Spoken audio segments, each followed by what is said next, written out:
All right, the drive home underway, and already we are seeing the backups. Northbound 65 to get to eastbound 440, also eastbound 40, and then 24 eastbound. And that's going to be brake tapping until you get to Harding Place.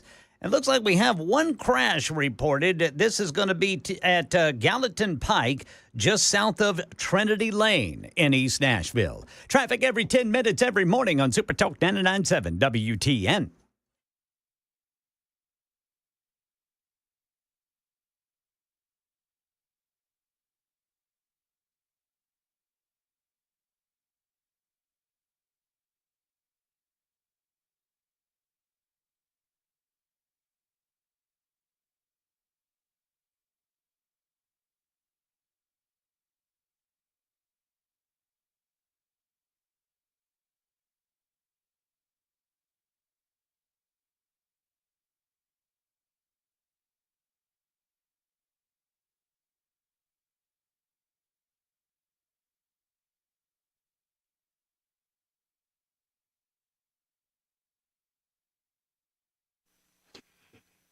Hey, good afternoon, everybody. I'm Brian Wilson, your friend and radio buddy. You're listening to The Drive at 7 minutes past the hour of 3 o'clock on Super Talk 99.7. I'm so glad that you're with us. We're especially glad that Jimmy's listening. I was listening to the last bit of Matt's show. Mr. Jimmy, we love you, and you know, you hang in there, buddy. All kinds of stuff going on here today. This is 12 days till the election, 1 week left for early voting in Middle Tennessee, and already, so far, as of yesterday, 1.1 million people have cast their ballots in the state of Tennessee. In Davidson County, 107,000. In Murray County, almost 17,000. Robertson County, a little under 12,000.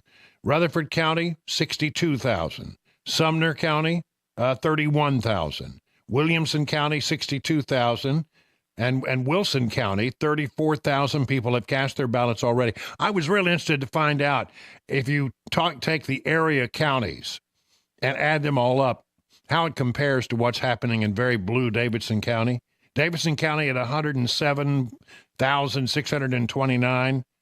And just about, well, I guess it is double that. And the surrounding counties, 218,541. So a lot of people taking advantage of early voting. And again, you have only one more week to do that. The 30th is the last day of early voting. And I hope that you will take advantage of it. Let's get it in, get it done. One of the most interesting statistics that I've heard is that, 90% of the people, only 90% of the people who say they're going to vote on Election Day actually show up and vote on Election Day. And that means there's 10% who something happens, right? Life intervenes. Something happens with the kids, or the car quits running, or you got hung up at work, had to stop and get groceries.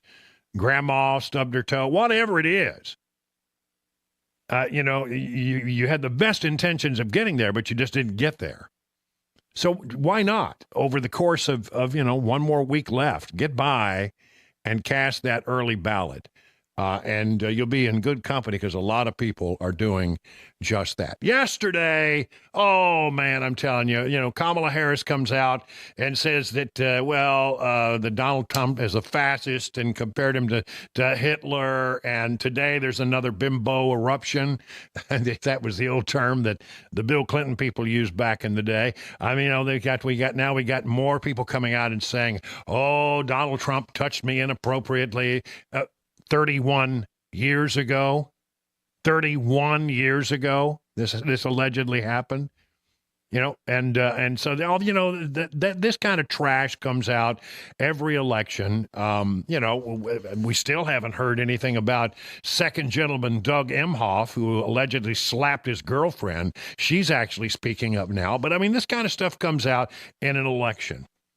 But if Democrats really think that Trump is a misogynist, if they think that he's a fascist, if they believe he is the second coming of Hitler, tell me this. Just answer me this one question. Why is it that so many Democrats who are running for re-election, besides Kamala Harris, are actually embracing him and they're willing to talk about how they worked with him when he was president? It probably will shock Kamala Harris and the rest of her campaign staff to learn that there are incumbent Democrat U.S. senators in this country right now running television ads touting all their work with this modern-day Hitler.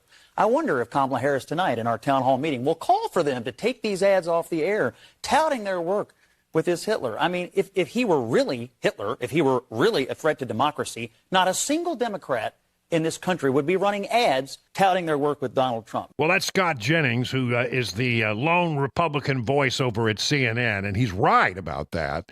I don't know anything about Scott Jennings, but I like him.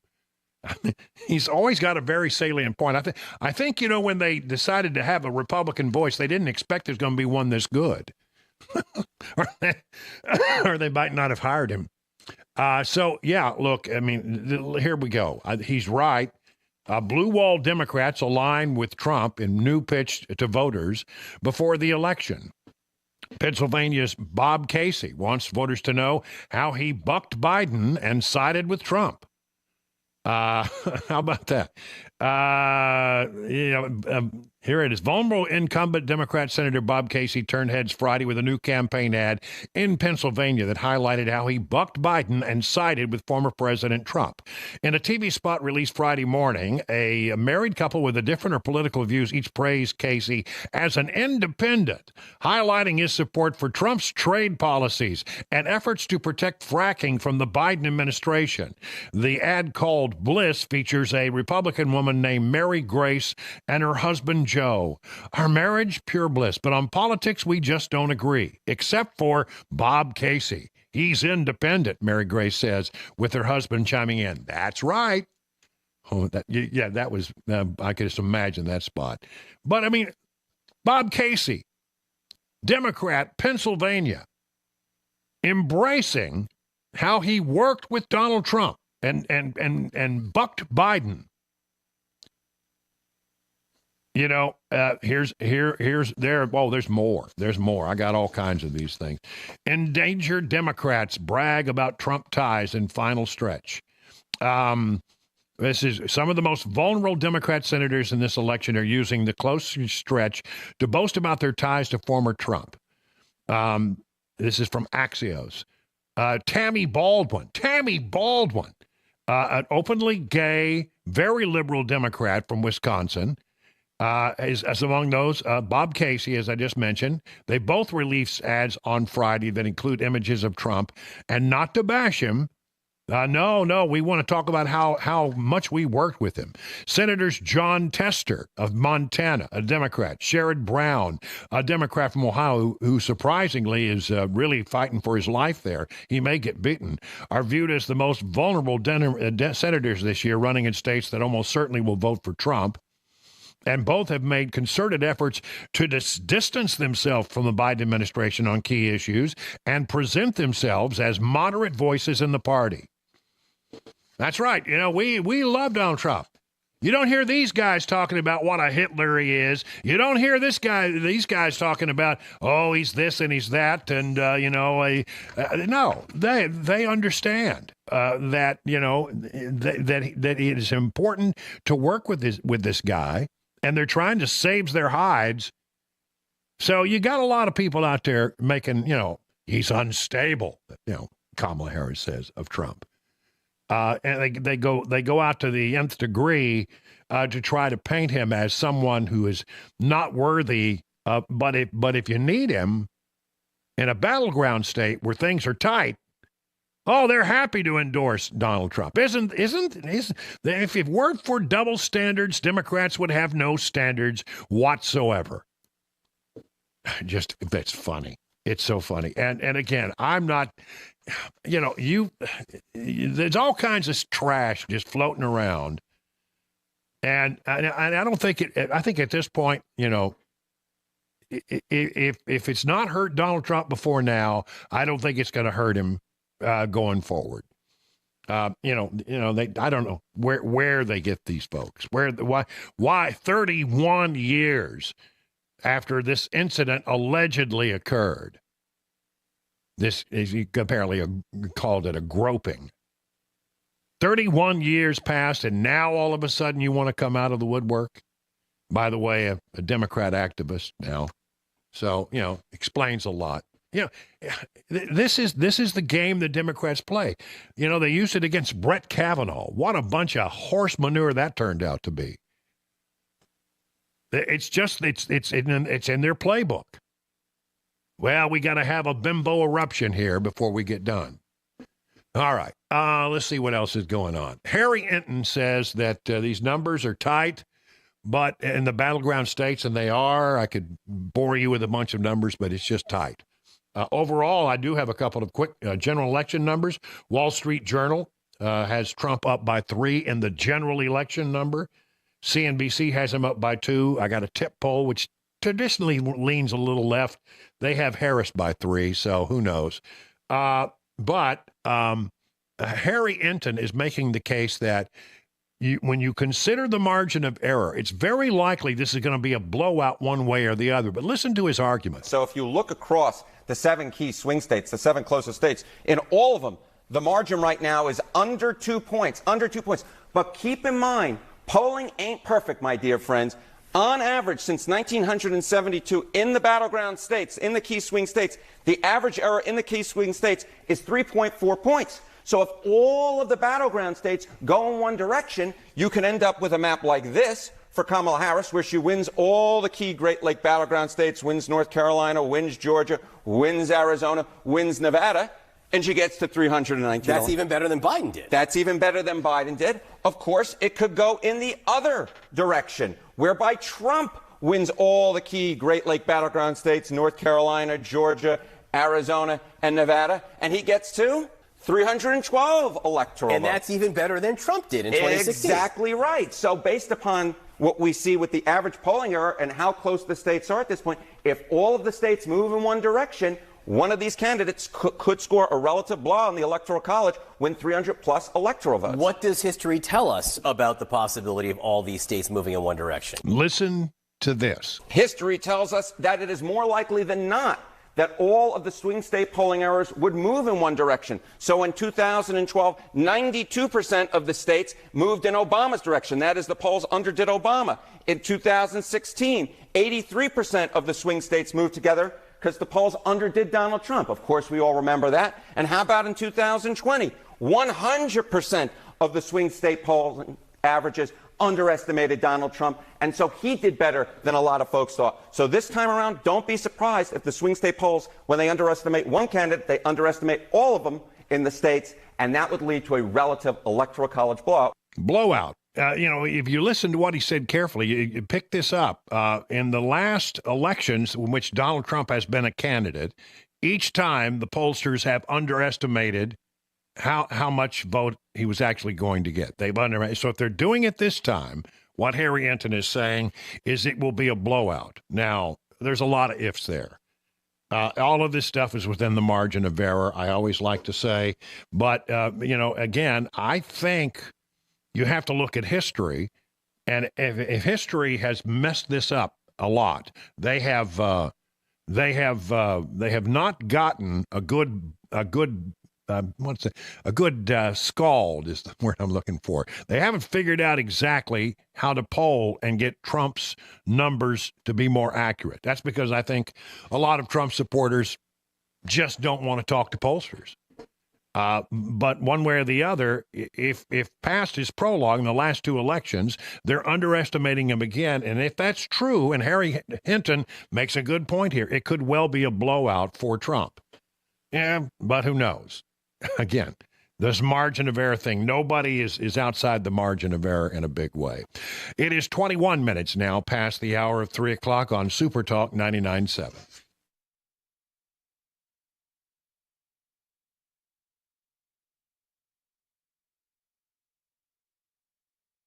Well, let me tell you about the folks over at Coin. We don't have to wait until November to start taking our country back. We can get into the fight now with Coin, the conservatives' credit card. Instead of funneling millions to the left like other cards, Coin advances conservative values and charities. You can earn cash back while fighting back. Apply now at coin.com. That's COIGN.com. The G is silent when you say it, but it's in there. COIGN.com. I have one in my wallet. You get one in yours. Terms apply. Go to coin.com/disclosures for full details. Did you know you're overpaying for your health and wellness products?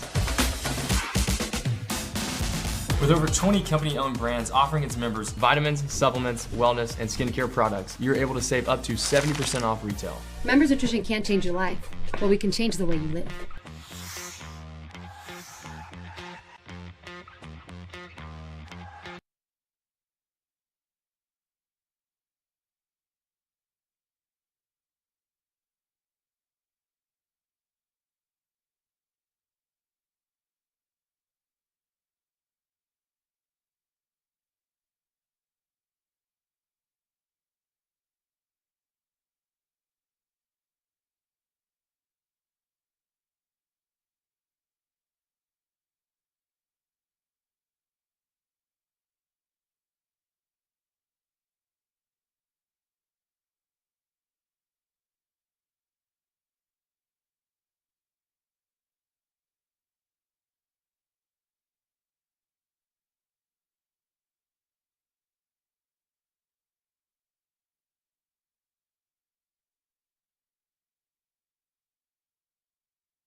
Authorities do not know why a tree fell on top of an SUV with two people in it in West Nashville. We've got that story and others coming up at 3:30 on Super Talk 99.7 WTN. That's Ken Weaver in the newsroom, the bearded wonder in his little closet, gathering news from around the world, across the nation, up your street, and especially down your alley. He's really big on the alley news. He doesn't miss one of them.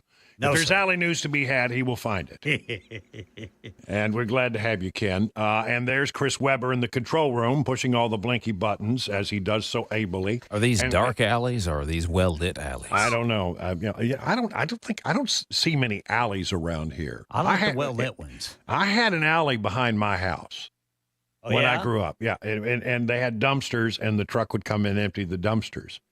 But I mean, everybody had an alley. Yeah. But a lot of places, I don't think there are many alleys around here. Yeah, not in this part of the country. My dad's house, the house he grew up in, he had an alley that ran behind his house. Yeah. There's a bunch of them downtown here. Are there? There's a bunch of alleys downtown, and some of them aren't very well lit. No, I guess they're not.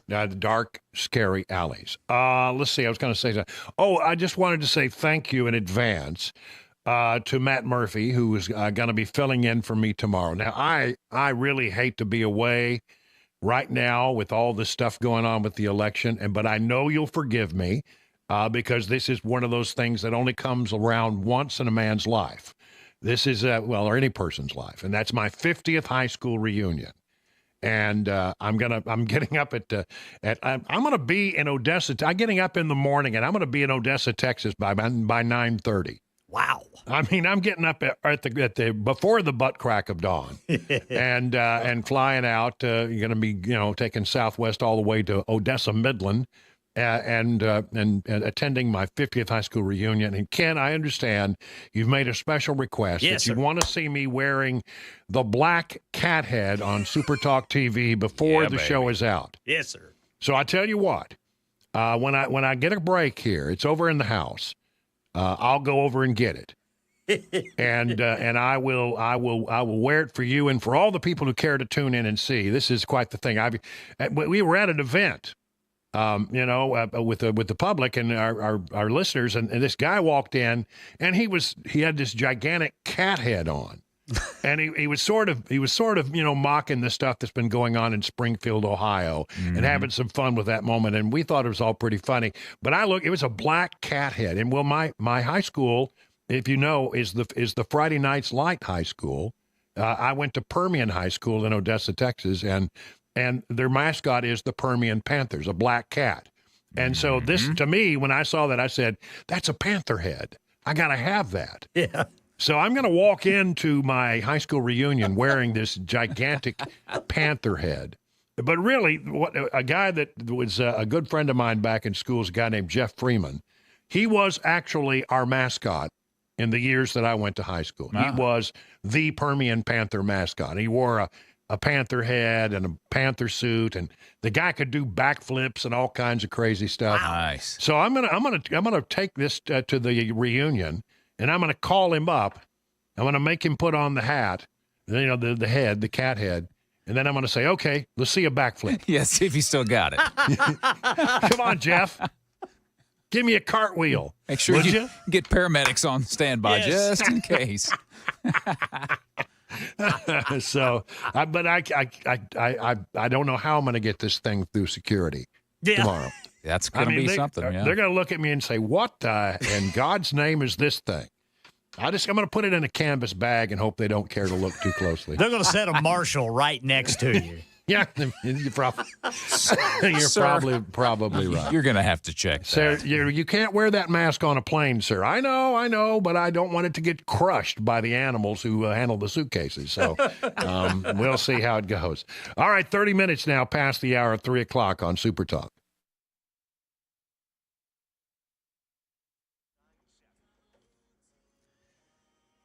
.30 on the dot. I'm Ken Weaver with your top stories, and we've got the full forecast and traffic in 5 minutes. Right now in Nashville, Channel 4 says authorities are trying to figure out what happened.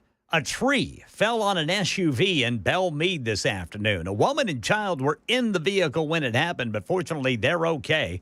No word on why that tree fell. 2 people dead in a crash in Warren County, about 75 miles southeast of Nashville. This happened just after 6:30 this morning on Highway 70, just west of McMinnville. News 2 says they're being told that there was a shot fired at authorities. That preceded a chase, and then there was a crash. The two people killed have been identified as Phyllis Prater and Brandon James. Highway 70 was closed in both directions. Metro Police looking for three people accused of stealing $1.7 million worth of jewelry from a store on Nolensville Pike. Employees held at gunpoint. Here's Channel 4's Marissa Sulik. Metro Police say the armed robbery happened here at Dubai Jewelry, which is in the same parking lot as Plaza Mariachi. While the owner knows that Metro Police have very strong leads, he says it's still a big financial concern. His family is now out $1.7 million. Yeah, the owner says it went down around 10 o'clock Wednesday morning when a man and a woman came in looking for jewelry, and then another man walked in. One of the men jumped over the counter and pepper sprayed employees, then held them at gunpoint. The owner says the other two started shoving as much merchandise as they could in a bag, including a $95,000 belt and a $190,000 gold brick. That's the latest news. Traffic and weather next. I'm Ken Weaver, WTN News.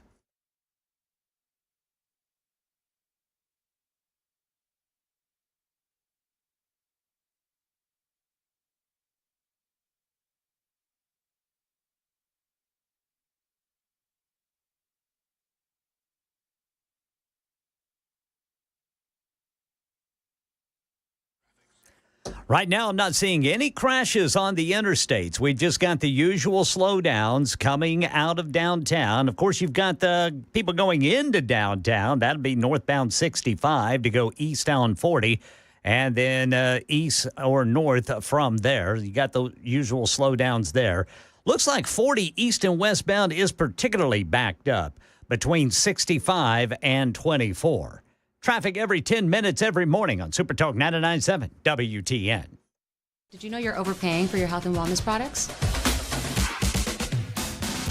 With over 20 company-owned brands offering its members vitamins, supplements, wellness, and skincare products, you're able to save up to 70% off retail. Members Nutrition can't change your life, but we can change the way you live.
You know, there are no magic pills or spinal creams that can take off the pressure of your on your spine and make your back stop hurting. No, if you have back pain, it's pressure on your nerves most likely, and you have a couple of choices there. One is surgery. The other is non-invasive spinal decompression. Now, I chose non-surgical spinal decompression at the Wellness Institute of Nashville. Their state-of-the-art facilities and the high-tech equipment they have offer the latest non-surgical procedures. Because getting better is so important to Dr. Kevin Mitchell and Dr. Ashley, they're offering half off spinal decompression treatment and half off the KT knee machine, which is sort of like spinal decompression, but it really helps you if you got knee issues. Now, if you are a new patient, you'll get an exam, an x-ray if you need one, a consultation. They'll come up with a plan of treatment, and you'll get your first treatment, and all of that will only cost you $23. I'm Brian Wilson, and I put my stamp of approval on the Wellness Institute of Nashville. So call them today at 615-246-5009, and you can learn more at painisbad.com.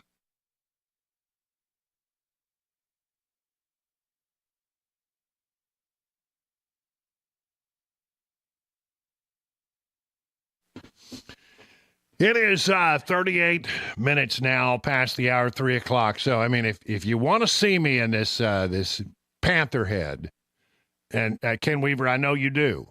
Yes, sir. Here's my promise to you. I will wear it during the Three Amigos segment today. That'll be good. So I will do the Three Amigos, not as Brian Wilson, but as a visiting Mojo Panther. Is that his name, Mojo? No, well, I mean, we had this thing, Mojo is the mighty Mojo. Oh, that's your It was sort of our spirit yell. Yeah. Gotcha. The truth of it is, it started out, years ago with a bunch of drunk people in the stands, and there was a song out called, Get Your Mojo Working. And for some reason, they just started shouting Mojo, and then the team came back from losing to winning, and then it became a thing. And it's all these years. I mean, that song was out a long time ago, and all these years, it's the mighty Mojo, and so I will be a Mojo Panther. Nice. Well, that Panther went on to win a whole bunch of games, boy. Well, in years past, yes, perhaps. You know what time it is? It's time for that little thing that we like to do on Fridays, but because I'm not going to be here tomorrow, we're going to do it now. It's Phone Your FARB Thursday.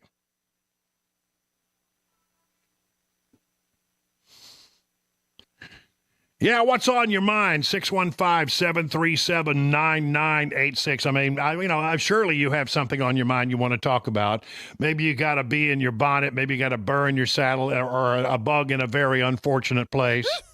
And when that happens, what you need to do is just climb up on our 100,000-watt soapbox and express yourself. Get it off your chest. I mean, maybe you want to take umbrage with something you've heard. Maybe you have a question for the host of the show. Whatever it is, 615-737-9986. I know it's a little out of our regular routine to do it on Thursday, but I'm counting on you. Got a lot of phone lines open here. 615-737-9986. So, even though it's not our usual routine, I know I can count on you to be there.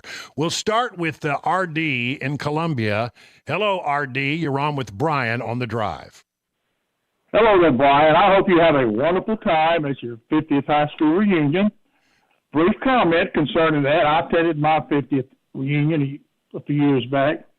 And I tell you what, God's kind, because I believe God allowed not only me but the others there to overlook all the wrinkles and the gray hair and to see each other as we were back in the day, Right. So you had a good time, did you? Oh, brother, what are you talking about? One funny thing about it before I hang up, at 19 and it's time to depart, and I was there in a group of my old football buddies, and as I was leaving, I turned to them and I said, "Well, boys, I'll see you at our 100th reunion."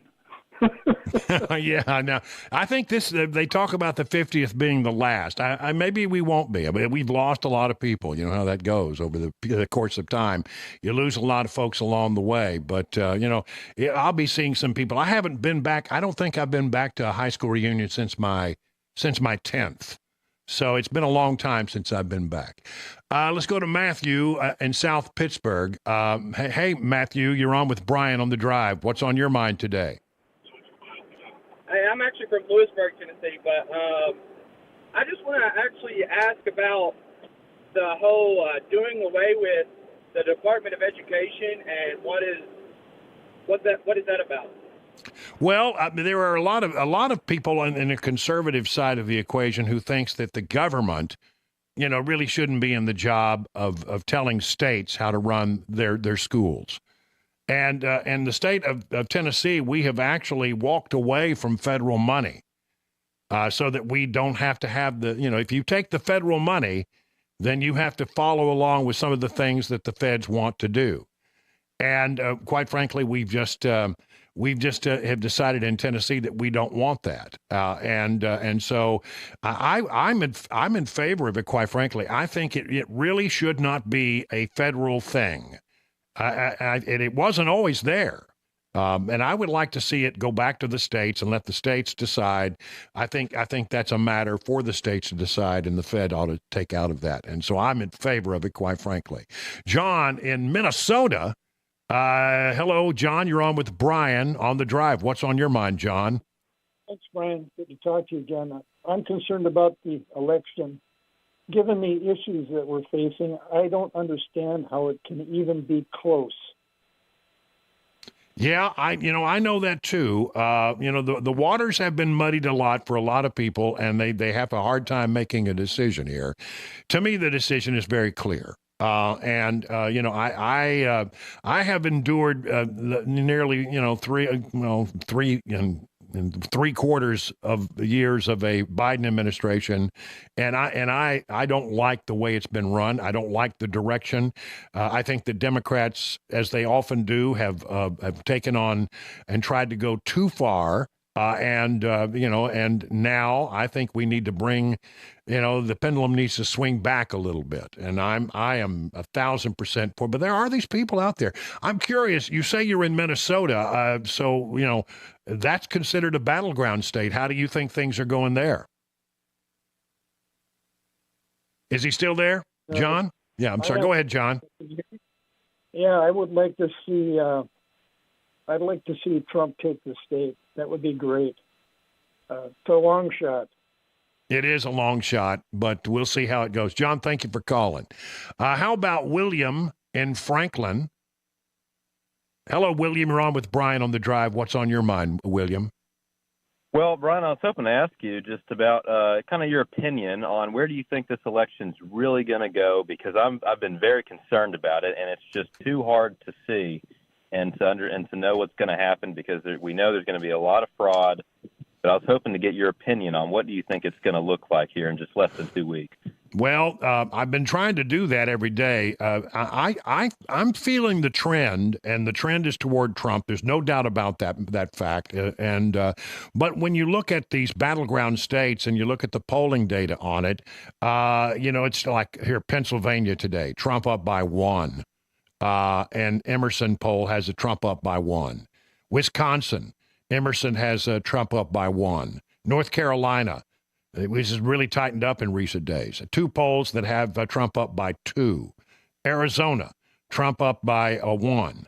And Georgia, it's a tie, they say. It's a Marist poll, so you take that with a grain of salt. One way or the other, all of this is within the margin of error. So I'm sort of among those who believe that pollsters are still underestimating Trump's strength. And so if he's up 1 or 2 in the polls, and you look at how the error has been in 2020 and 2016, they underestimated Trump both times by a significant amount. So I'm thinking that the pollsters are probably wrong again, but there's just no way to know for sure. I think that there's a lot of signs out there that are positive. The issues that are important to Americans, they say that they deeply care about, they all work well for Trump.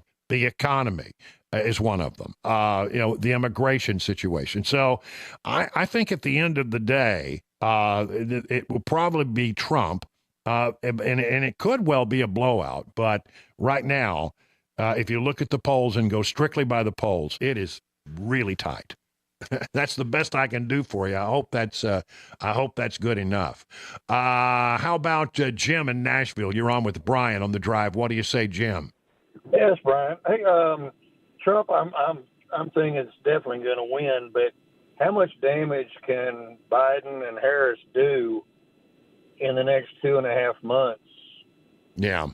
Well, they're still in office. How much is on their plate that they're going to take us down the wrong road? I think it's a great question, by the way, and I'll tell you where I am on it. I think when you look at what Biden has done and what Biden administration has done, because I don't think he's even consciously aware of half the things that have happened. One of the things that I would say is he has a penchant for doing things through executive order. Now, the good news is that if Trump wins, then he can get into office and he can undo those things by executive order. But really, there are a lot of things. I think they'll try to bury a bunch of people who are party operatives in various positions around the government, sort of the deep state. I think they'll try to do that. I think they'll try to do everything they can to let people into this country because, that's something that's hard to undo. But I think they'll take full advantage of it. I think the borders will be wide open after November 5th. So those are the things that I'm most concerned about. But you're right. He will be a lame duck. One way or the other, he's a lame duck. And he probably will take advantage of that and do some things that Democrats have always wanted to do. How about Dave in Hendersonville? Hello, Dave. You're on with Brian on the drive. Hey, Brian, how you doing today? I'm good. Thanks for taking my call. What I'm wondering about is, when Trump wins, and it goes to January 6th, and they go to certify the election, if they're going to, is there a way they could not certify the election? Well, I mean, could the Democrats just say, well, no, he don't deserve to be in here, and we're not going to certify it? Well, I wouldn't be surprised if some of them tried to do that. And remember, the person who will sit there and actually make the final decision on certification of the votes is Kamala Harris. And, if she were to say, I'm not going to accept this certification, if she tried to pull, she would be doing the same thing that they accused Donald Trump of doing or trying to do. I don't think they will try to do that. But I mean, who knows what's going to happen in each of these individual states. I think if it gets to that, it will go to the Supreme Court. And we have a 6-3 majority there, so I would think that that would be a good outcome for Republicans if they try to pull those kinds of stunts. I hope we're not in for that. I hope that what happens is it's such a blowout that at the end of the day, that just nobody they say, well, they're going to just throw up their hands and say, well, we tried, but it's not. They're not going to go down without a fight. I think you can count on that. And I would not at all be surprised if this is one of those elections where the Supremes have to make the final decision. We'll see as we go forward. It's going to be an interesting period. The election day and the week after is going to be really interesting, I think. And I hope that it's a blowout. But I don't get that sense right now. I think it's going to be a lot tighter than a lot of people think. All right, thank you for the calls. Good job, everybody. We'll do it again in an hour. And I think we'd have to give round one a pretty good rating. I think they did pretty well. I'd give them a C+, maybe a B-. Oh, no, I'd give them a B for sure. All right. So the 4 o'clock hour, they'll have their work cut out for them. It is now 51 past the hour.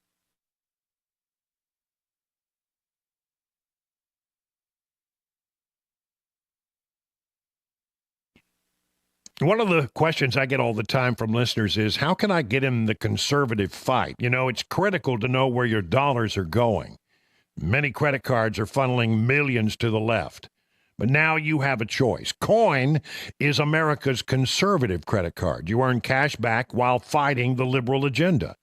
Apply now at coin.com. And I'm going to spell that for you, COIGN. The G is silent when you say it, but it's in there when you're looking for the website. I have one in my pocket. You get one in yours. Terms apply. Go to coin.com/disclosures for full details. The guaranteed offer is the easiest way to sell your home. It's really simple. We bring you an all-cash offer. You close in as little as 21 days. No home inspections, no lock boxes, no open houses. Go to markspain.com to get a guaranteed offer and start packing.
We are learning the details about a deadly crash about 75 miles southeast of Nashville this morning. It has taken the life of a beloved, longtime member of the community there.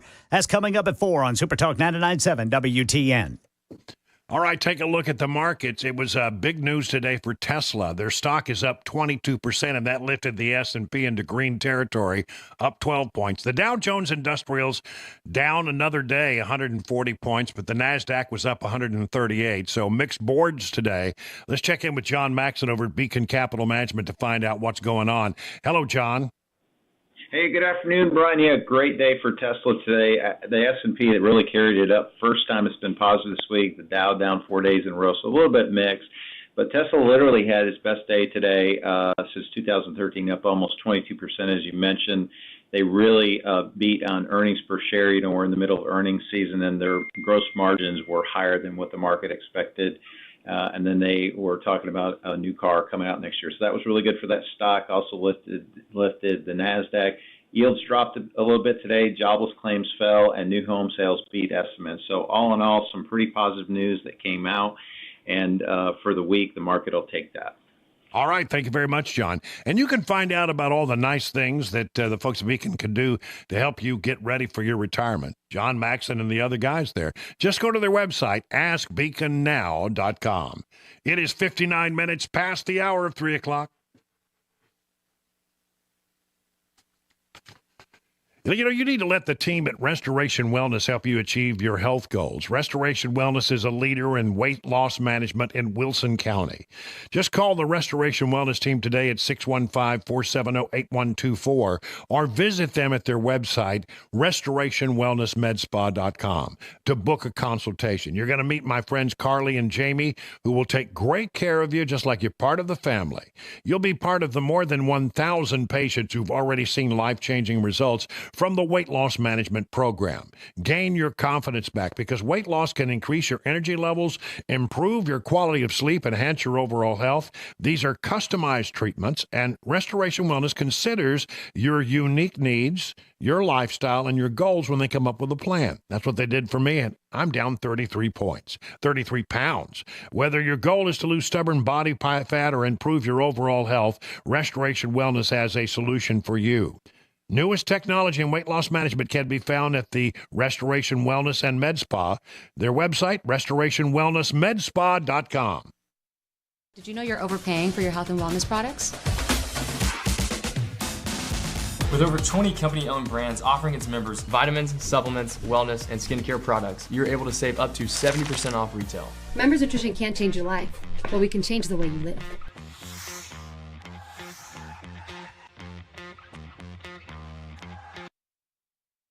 Hey, what's going on, guys? It's Matt Murphy with Super Talk 99.7 WTN. 2024 is coming to a close, and what a great year it was. We are looking forward to an exciting 2025, and we want you to be a part of it. If you're looking for marketing or digital strategy for your business, we want to be on your team. It is a wonderful three-legged stool.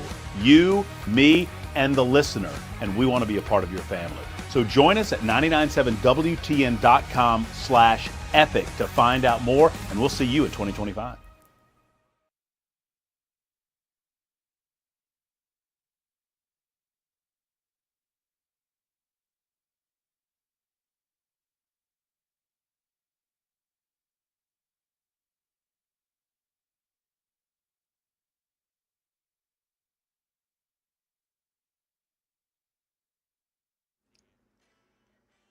I'm Ken Weaver with your top stories. Got the full forecast and traffic in 5 minutes. And right now in Tennessee, a crash killed 2 people in Warren County this morning. One of the deceased is a beloved longtime business owner called a pillar of the community.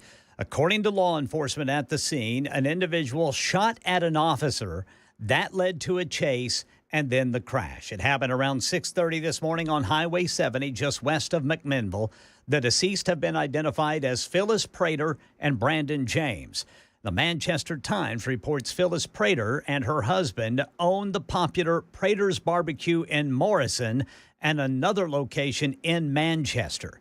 Even the Manchester mayor, Joey Hobbs, shared his condolences after the collision, saying prayers for peace and comfort for the Prater family over the tragic loss of Phyllis.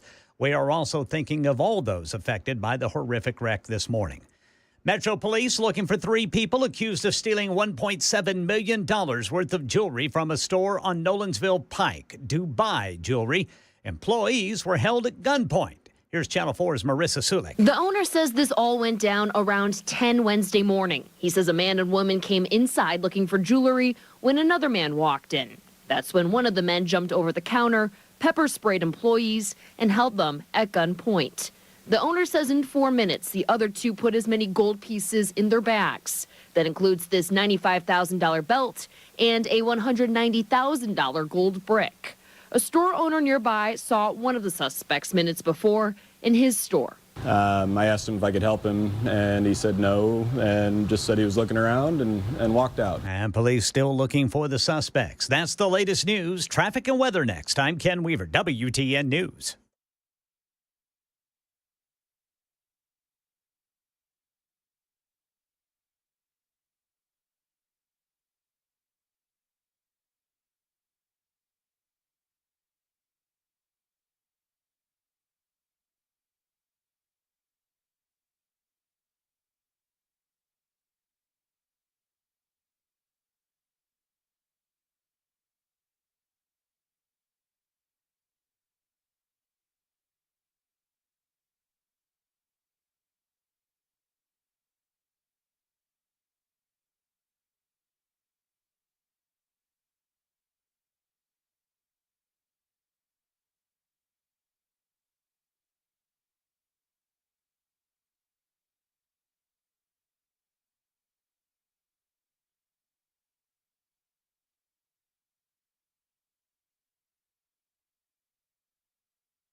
Right now, police reporting a crash 24 eastbound right there at I-440. Then we've got 40 eastbound at 4th Avenue on the South Loop downtown.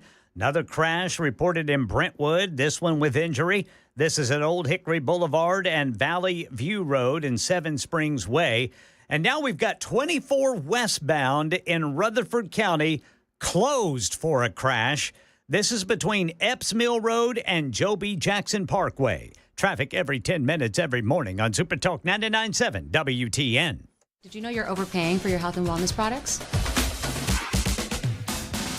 With over 20 company-owned brands offering its members vitamins, supplements, wellness, and skincare products, you're able to save up to 70% off retail. Members Nutrition can't change your life, but we can change the way you live.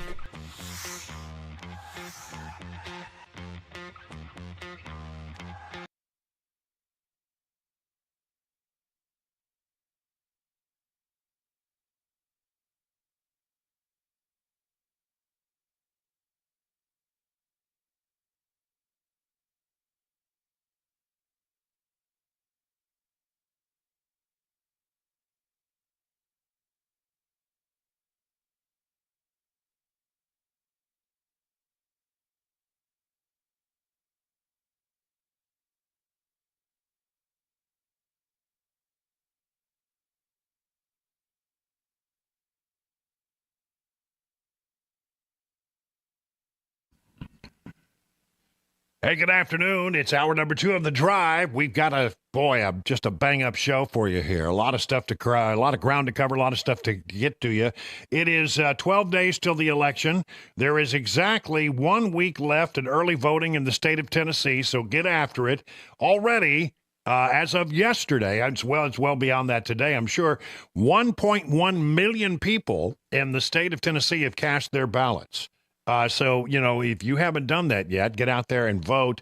I as a Republican and a conservative, we generally wait until Election Day.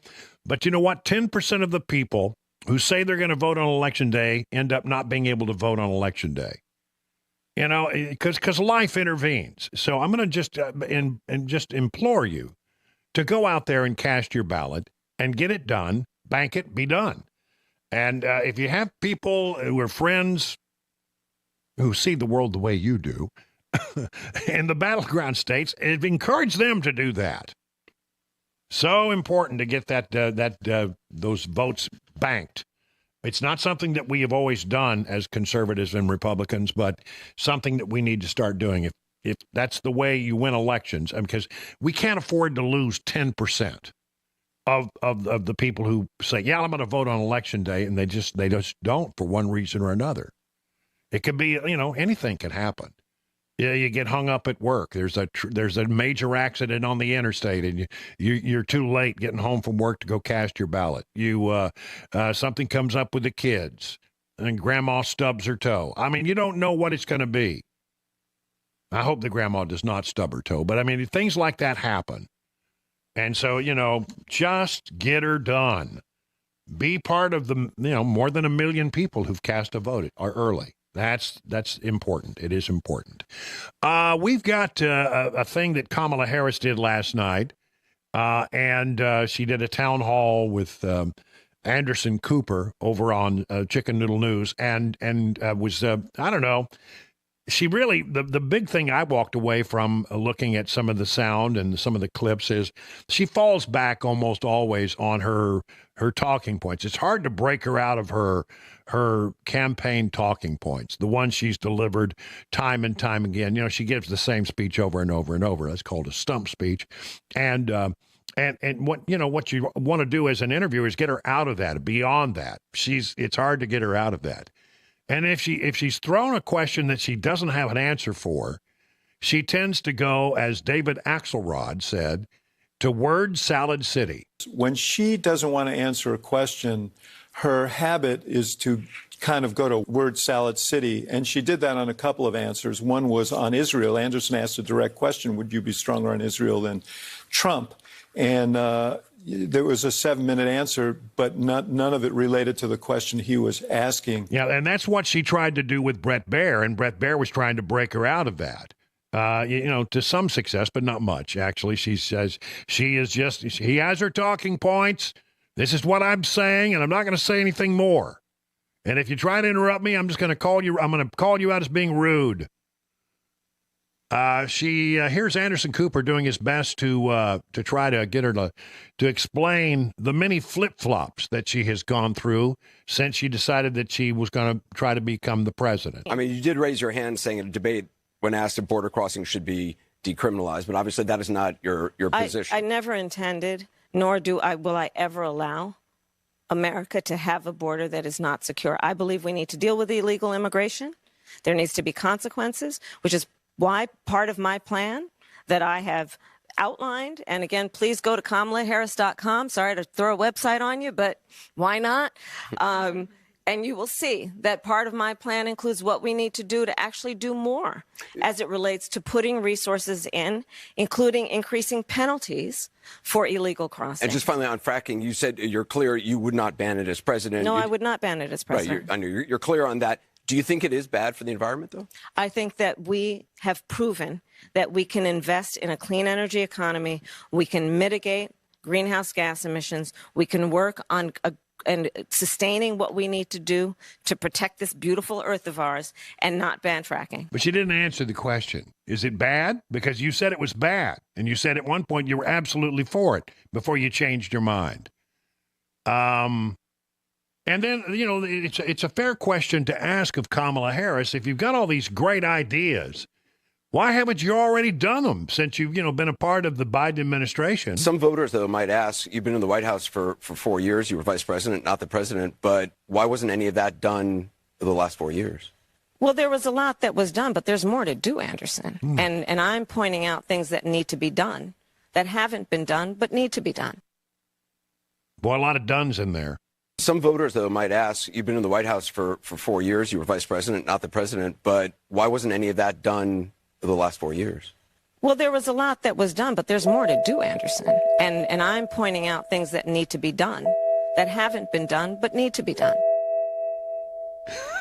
I think you missed one, actually. I know. Two are done. Well, I miss Anderson's out the top. So there's that. There was some sass in that answer, too. She didn't like that question. No, she didn't like it. Well, and then she does have sort of, the finger-wagging attitude at times. Like, how dare you ask me that question? Well, I'm not going to try to say that. I'll get in trouble. I used to run into this in D.C. with another African-American politician. It's sort of in their wheelhouse. They will just take you to those. They just lean in there and point their finger at you and just wag their finger. What in the world are you talking about, Brian Wilson? Just for a moment and just sort of berate you. I've seen it done many times, and it's quite effective, quite frankly. Kamala on reforming the Supreme Court of the United States. Would you be in favor of expanding the court to, say, 12, so each justice has only one circuit court other than Chief Justice to assist in making judgments more balanced? Well, to your point, there is no question that the American people increasingly are losing confidence in the Supreme Court. And in large part because of the behavior of certain members of that court and because of certain rulings, including the Dobbs decision and taking away a precedent that had been in place for 50 years, protecting a woman's right to make decisions about her own body. So I do believe that there should be some kind of reform of the court, and we can study what that actually looks like. Yeah, and she wants to pack the court. That's what she's been on record as saying that that's something that she supports in the past. So you know exactly what she's going to do. Then was there a thing about the filibuster? I had a soundbite about the filibuster somewhere. Yeah, she was asked about the filibuster, should it go, and she basically never comes out and this is the frustrating thing. She never comes out and says it, but she sort of suggests it. Look, if you take out the filibuster in the United States Senate. To get them to codify Roe v. Wade, then you're going to have a real problem, and I don't think she can do that, but because I don't think that there are going to be the votes in the Senate to do that. Many senators and many Democrat senators believe in the filibuster. And protecting the rights of the minority. It's a long-held tradition in the Senate, and the whole idea of the Senate was to protect the rights of the minority so that you don't have it's like a supercharged House of Representatives. That they wanted it to be distinctively different, and I think it works well. And as of somebody who covered that institution for maybe a decade, I can tell you that, I get frustrated at times with the filibuster, but I think that in the long term, you should make it a little more difficult to pass difficult legislation. And that's what the filibuster does. And doing away with the filibuster, you might be able to run 2-3, laws through. I don't think. If you wanted to, even if you eliminated the filibuster, and I hope they never do that, but even if you did that, I'm not sure they could pass a codification of Roe right now. I don't think there are Democrats who would vote for a codification of Roe. So, she can talk about all the things she wants to do, but she's probably going to end up with a Republican Senate. The way it's looking right now, the Republicans are going to pick up enough votes to control the Senate, even if the Democrats should, and I hope that's not the case, even if the Democrats win the White House, which I don't think will happen, but even if they did, we'll still control the Senate the way it's looking right now. And I'll tell you, it's pretty interesting, by the way. Democrat Casey in Pennsylvania is only leading by 1. And in Wisconsin, Tammy Baldwin, it's a tie with the Republican candidate Hodvie. So, it says to me that, it could be that the Republicans have 53, 54 votes in the United States Senate, the way it's looking. We'll see. Cross your fingers. So there's that. What else? The Atlantic hit piece yesterday we talked about where they come out and say, well, John Kelly, former chief of staff to Donald Trump, says that Trump admired Hitler. Excuse me. He admired Hitler and all of that. The folks over at the Federalist have a pretty interesting article, about a 10-page article, and they say, here's the headline. The Atlantic hit piece on Trump is a psyop to justify post-election violence if Harris loses.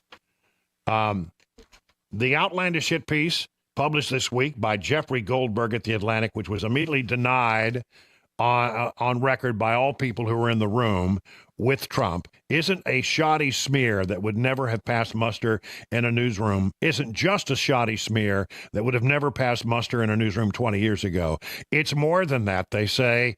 They believe it's part of a larger psyop to justify mass post-election violence if Trump wins in November, to signal activists to reject the results of the election, to divide the military, and to coax an insurgency out of the radical left-wing base of the Democrat Party and unleash it on America.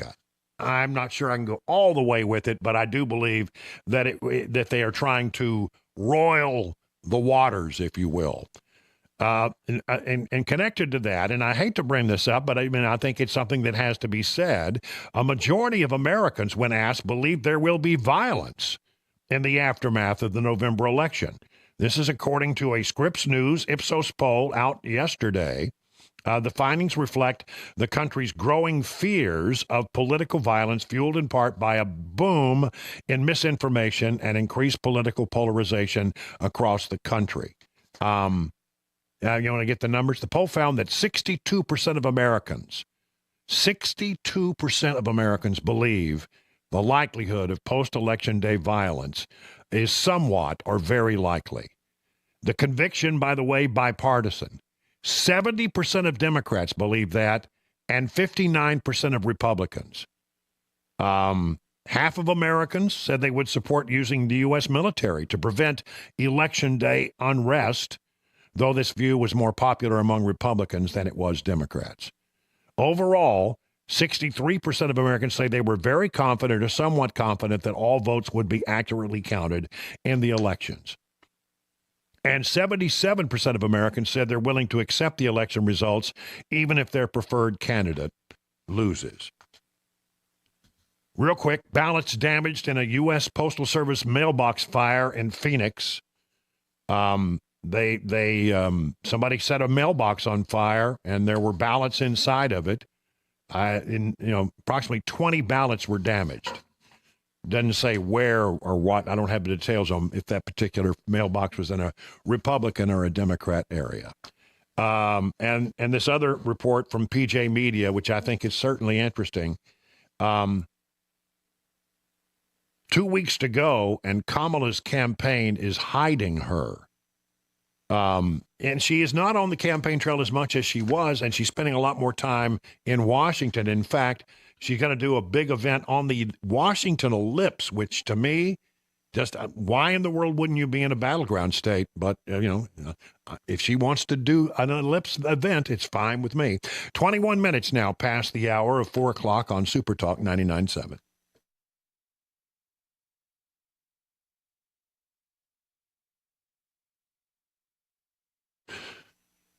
Spooky season. Don't be tricked. Let Busy Bee Plumbing, Heating, and Cooling, your Rude Pro partner, treat your family.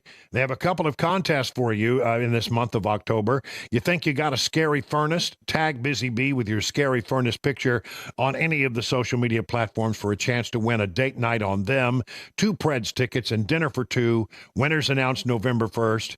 How about a Beehive membership free. All you have to do is carve a pumpkin of Buzz the Bee, then post and tag Busy Bee on any of the social media platforms. As a Beehive member, you'll receive 3 annual tune-ups, one aimed at cooling, one aimed at heating, one aimed at plumbing, 10% discount on all repairs, priority front-of-the-line service, $100 annual accrued replacement credit, up to $1,000 max, and no overtime or holiday fees, all for as little as $99.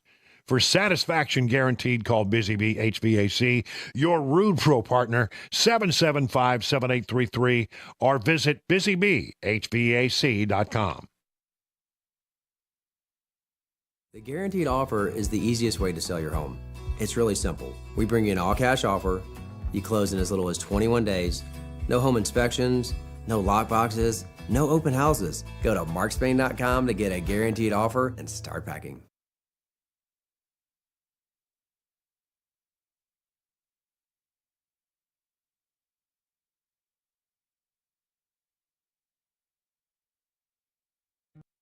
Hey, what's up, guys? It's Matt Murphy in the middle of downtown Franklin, Tennessee. We've talked so much about Savory Spice. I thought, why not show you the place? So let's go on in and see what's popping at Savory Spice. As I've always said, you will smell the spices even before you walk in. I can smell them right here in the doorway. Come on in and let's introduce you to the one and only Holly, who is the owner and proprietor of Savory Spice. Say hey, Holly. Hello, everyone. Now, enough about Holly. Let's talk about spicy and easy products like the incredible taco soup, which, as I said, you put this in a crock pot, you put all the ingredients that it tells you to buy right there, you put the spices in, and it's so easy. So if you don't know what you're doing around the kitchen, it's a perfect way to find your way around the kitchen, as is the Mediterranean dill risotto. Now, for the holidays, pumpkin pie spice. What doesn't it have, Holly? Pumpkin. Doesn't have any pumpkin in it. That's a fun fact for all of you kids out there. Now, if you stop by Savory Spice, either in the Franklin location or at L&L Market, you can get yourself a sample of the dill dip, which is my absolute favorite. Just tell them Matt Murphy sent you to Savory Spice with purchase now. So come by Franklin or L&L Market in Nashville and come see Holly and the entire crew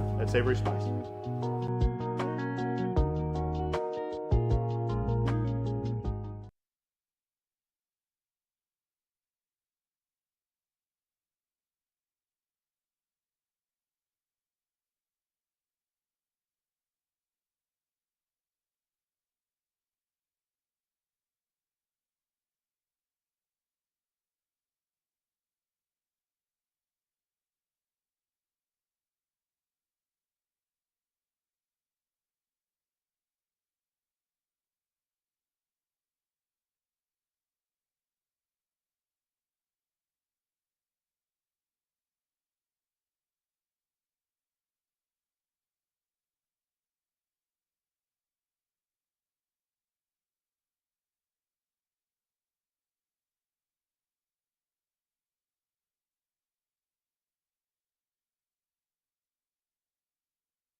The Menendez brothers' decision, and here in Tennessee, 2 dead in a crash, one of them considered a pillar of the community.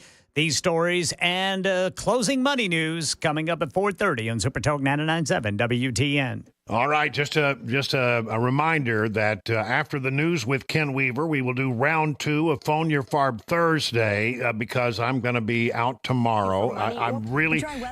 I really hate to be out tomorrow, but it's my 50th high school reunion, and you only get one of those. Can't miss that. You can't miss it, and I am preparing because I have our mascot was a panther, and I have a gigantic panther head that I'm going to be carrying down to the reunion. I got from one of our viewers. I got to get it back to him when I return.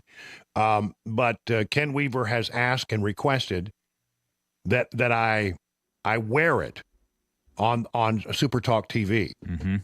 And we got to see that. Well, it's a quick look. There it is. Oh, there it is. Oh, there it is. Woo! It's a big old head. That's a big old panther head. I'll wear it during the Three Amigos segment today. So that ought to be good. So I will be here as a black cat, as a gigantic Mojo Permian panther. Don't cross Cabana Wife's path. No, that's right. I won't. She's really nervous about me carrying this thing on the plane tomorrow. I don't blame her.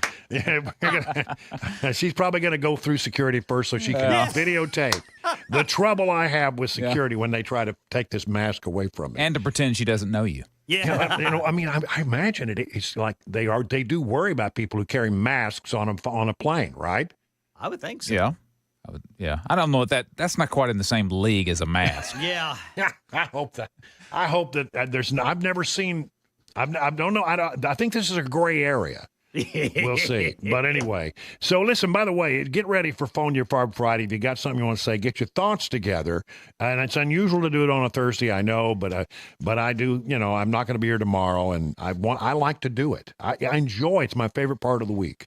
So get your thoughts together. Some border news. Kamala backs mass amnesty for illegals in rambling interview. Kamala Harris is backing mass amnesty for illegal immigrants instead of mass deportations, which is supported by a majority of the American people. The immigration policy revelation came during a disjointed response by the 2024 Democrat Party presidential nominee to a question posed by the folks at Telemundo. Right now, we're talking about border security, and there's no Democrat talking about a pathway to citizenship. An immigration relief pressed Telemundo's Julio Vaquero before Harris interjected, "I am." There you go. Everything you need to know. Vaquero continued emphasizing Democrats are not talking enough about the benefits migrants bring to this country. At this point, Harris engages in one of her signature rambling, nonsensical interview answers. But she did say, and she's on record as saying it, it's no surprise, she believes it's all about amnesty. It's always been about amnesty. Don't let them tell you anything different. House Judiciary Committee says that 1 million illegals benefited from Biden-Harris's quiet amnesty. The Biden-Harris administration has used administrative maneuvering in immigration court proceedings to allow nearly 1 million illegal aliens to remain in the U.S. indefinitely. Through administrative maneuvering at both the Justice Department and DHS, the Biden-Harris administration has already ensured that nearly 1 million illegal aliens can remain in the United States without the possibility of deportation. And how did they do this? Instead of actually adjudicating illegal alien cases based on the merits of the claim, the immigration judges, they were such as whether an alien has a valid and successful asylum claim, they simply closed the cases. They just closed them. And by closing them, all of which that's allow illegal aliens to remain in the United States without immigration consequences. Your Biden administration at work. 30 minutes now past the hour.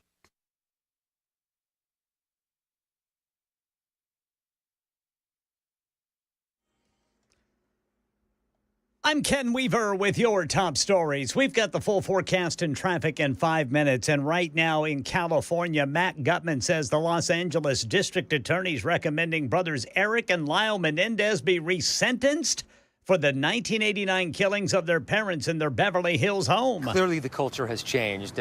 30-some years ago when this first came to trial. Certainly in the second trial, the judge suppressed all talk about sexual abuse. And that was seminal, really foundational in the defense of the Menendez brothers. They said they were driven to this horrible act. They never denied murdering their parents. Yeah, the Menendez brothers sentenced in 1996 to life in prison without the possibility of parole. And right now in Tennessee, hearts are heavy after a deadly crash took the lives of 2 people this morning in Warren County. According to law enforcement at the scene, an individual shot at an officer. That led to a chase and a crash. News 2 says this happened around 6:30 this morning on Highway 70 just west of McMinnville. The deceased are identified as Phyllis Prater and Brandon James. Condolences are pouring in on social media over Phyllis Prater, who along with her husband ran Prater's Barbecue in Morrison and a location in Manchester. Longtime members of the community.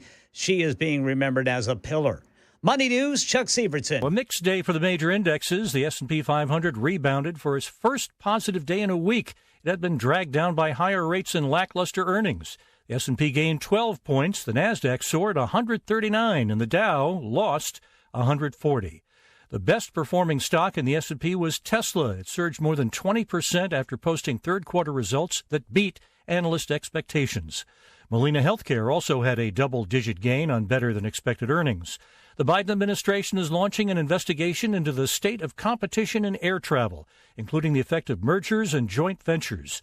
The investigations by the Justice Department's Antitrust Division and the Transportation Department. A Las Vegas jury has delivered a $5.2 billion award against a former Las Vegas-based bottled water company, Affinity Lifestyles. It was found responsible for liver damage in customers before the water was recalled in 2021. That is the latest news. Traffic and weather next. I'm Ken Weaver, WTN News.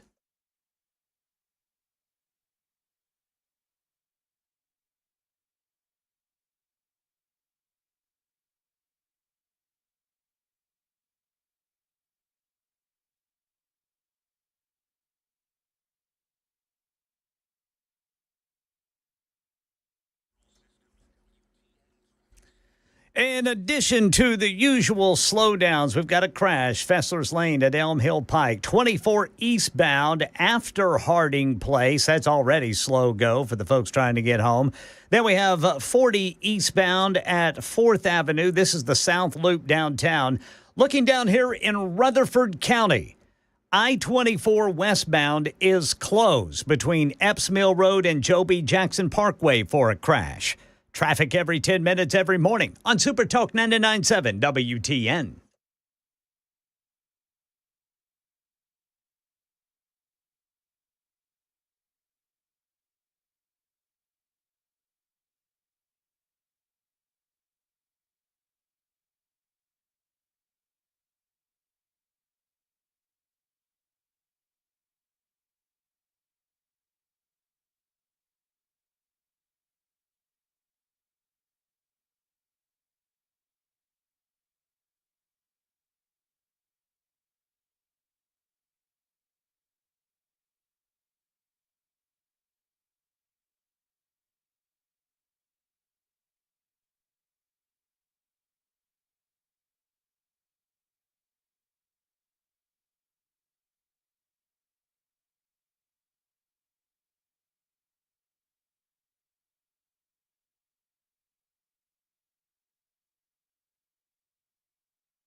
You know, we have big news from the folks at DT McCall. If you've been thinking about buying a gun safe but putting it off, now is the time to act. You see, gun safes are sales tax free. That's right, sales tax free. It's hunting season, so be sure you're keeping your gun safe when you're not in the tree stand with a Liberty gun safe from DT McCall's. DT McCall's is the largest Liberty safe dealer in Tennessee. Why? Well, free delivery and setup. Others charge $500 at least for delivery and setup of the bigger models and $300 for the smaller models. DT McCall & Sons delivers every safe free, every time period, never a setup charge. Security is important these days, and a Liberty gun safe from DT McCall's can be used for valuables, cash, jewelry, important documents, wills, deeds, car titles, whatever you need to keep safe from theft or fire. So save some big bucks now on your Liberty gun safe when you shop at your local DT McCall's. Go to dtmccalls.com for locations and information.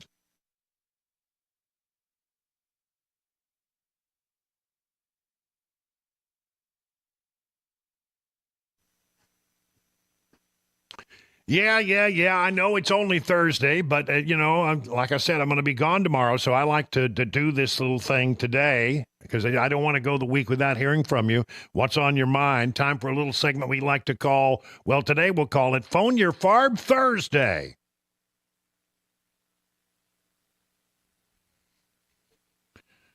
What is on your beady little minds today? 615-737-9986. Get on the phone. Let me know. Maybe you got a bee in your bonnet. Maybe you got a burr in your saddle. Maybe you have a bug in a place where I hope you never, ever have a bug. That would be unpleasant, wouldn't it? Well, one way or the other. Climb up on our 100,000-watt soapbox and express yourself within limits because it is a family show. Maybe you want to take umbrage. Maybe you got a question. Well, the phone lines are filling up quickly, but as soon as we clear some of these calls, there'll be room for more. 615-737-9986. Andy in Kentucky calling in from a little north of Nashville. What's going on, Andy? Hey, Brian. Listen, I was listening to the Kamala segment here the last hour, and you started to talk about Kamala and some of the issues she's been having and how she relates to certain things, and all of a sudden, iHeart just jerked it off. Just turned it off, huh? Stopped it. Yeah, then I hit the iHeart logo again. Then it said on the cell phone, iHeart not responding. So what's going on? Well, it could be a coincidence, or it could be, who knows. But I'll give you a pro tip here. Listen on our WTN app. There's a lot of ways you can listen to the show, but we have our own app for that. And just, you can download it wherever you download apps for your phone, and the 99.7 WTN app, and then you can listen to it live that way. And you don't have to put up with any nonsense from those other folks. Thank you for the call, Andy. I appreciate it. Donna in Rockville, you're up with Brian on the drive. What do you say, Donna? Hi, Brian. Thank you for taking my call. I would like to know if Trump wins this election, which is what we're all hoping and praying for, what will happen if Harris does not certify it? Well, I think it would probably end up going to the Supreme Court, and that is not anticipated. And as Mike Pence correctly said, people give Mike Pence a lot of trouble, and you're not going to like what I'm having to say here, but it really is sort of a perfunctory job. It's not a job in which you're supposed to express an opinion or have your way. It's because you are basically in a position where you rubber stamp whatever the reaction is from the Congress, and whatever the Congress brings you. As they certify those, you're supposed to rubber stamp it. It is sort of just like a perfunctory action that you take. So, that's always been the interpretation of the law. And so if it came down to it, I would think it would go to the Supreme Court. Ultimately, the Supreme Court may end up deciding this thing anyway. But look, some people, there's a lot of scenarios. And I promise you that next week, I'll be back on Monday. And when we get into it, and as we get closer and closer to the election, I'm going to run through some of these possible scenarios, these what-if scenarios. So just stay tuned for a lot of that next week. Ernie in Cottontown. Ernie, you're on with Brian on the drive. What's on your mind, Ernie? I've got to be in my bonnet, Brian, about this. I'm wore out with politics. I know who I'm voting for, Donald Trump, but I want to comment about daylight saving time. Yeah. If the dairy farmers and the young mothers with newborns, if everybody had to get up at 2 o'clock and feed a young one of a morning, or had to go to the barn at 5 o'clock, you can't move the cattle up an hour. They'll be standing out there at the hall and the door bawling. How do we go about getting that change? If I'm reading, if I'm reading you correct, you're saying that the cows don't know that it's daylight saving time. Yeah, that's probably true. The fact of the matter is, allegedly, this all started. I think the first people to do daylight saving times was the Germans. I think that they adopted it and they tried it, and we tried it in the war. And the idea was to make the more daylight time available so we could be more productive. I'm sort of like, I just wish they would pick one. Just pick one. I actually like daylight saving time better than I like regular time. Because I like to have a little light at the end of the day. So that's what I would like to have. Ultimately, that'd be my preference in the matter. But who knows? Every time we hear Congress is going to do something about it, then we find out that they haven't got they just don't have the votes for it, and it never goes anywhere. But yeah, by the way, it's not this Saturday night that you change your clocks, but next Saturday night is what I'm told. I was told that they done it originally so the politicians could have an extra hour of sunlight to play golf in Washington, and I don't doubt that. Maybe that's it. I don't know. Thank you, Ernie. Russell, out on the road. You're on with Brian on the drive. What do you say, Russell? Hello, my FARB. Hey. Got a question. We hear the polls, and they say that we're close, Trump and Kamala together, that they're close. So if the polls are accurate, are they going to try to cheat like they did the last time? We know they cheated last time. And if they are, do we have a plan in place to stop them? Well, yesterday I read a story about this, and the RNC has done a lot to try to clean up the rolls and to bring some election integrity issues, and they're filing lawsuits, and state legislatures have changed a lot of things. So, I think, part of what raised concerns was all of the changes we made to make it easier to vote during COVID. And do I think Democrats took advantage of it? Yeah, I do. So, that some of those things have been pulled back, but there's something like 22,000. What was that number, Chris? I can't remember. I'll have to look up the story, but I think it was in the thousands. Thousands and thousands of people have been trained to go as poll watchers. And we've got something like 5,000 attorneys on our side ready to go to key battleground states and fight it out. So, we're taking that seriously. That's all I can say right now. By the way, if you see something in Tennessee, call the Secretary of State's office right away. Don't wait. Do it right there while you're at the polling place and report what you have seen. All right. How about, let's see, who do I want to get there? Let's go to Kelly in Hazel Green, Alabama, calling in all the way from down in Alabama. What's on your mind, Kelly? Hey, a quick question. Let's say we go to World War III before an election or after an election, and will the winning candidate still take the office January 6th? Yes. Okay. That would be the way. I mean, that just because we're in a war doesn't mean that would change. Okay. So I mean, we've been in wars before. LBJ was deep in Vietnam. Richard Nixon became the president, even though we were in a war. So, yeah, I mean, I don't think there's any problem there. And, World War III, who knows? Everybody says the Middle East is a tinderbox. There's other places that are of great concern right now. I think it's because our adversaries on the world stage look at us and think we're weak because Biden is weak. But, they would be ill-advised to pull any stunt as we're heading into the election days. I just can't imagine they would try to do that, but we'll see. We'll keep an eye on it. Who knows?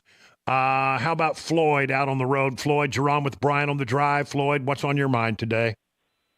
Hey, Brian, thanks for taking my call. You know, I get home after work and I turn on the TV.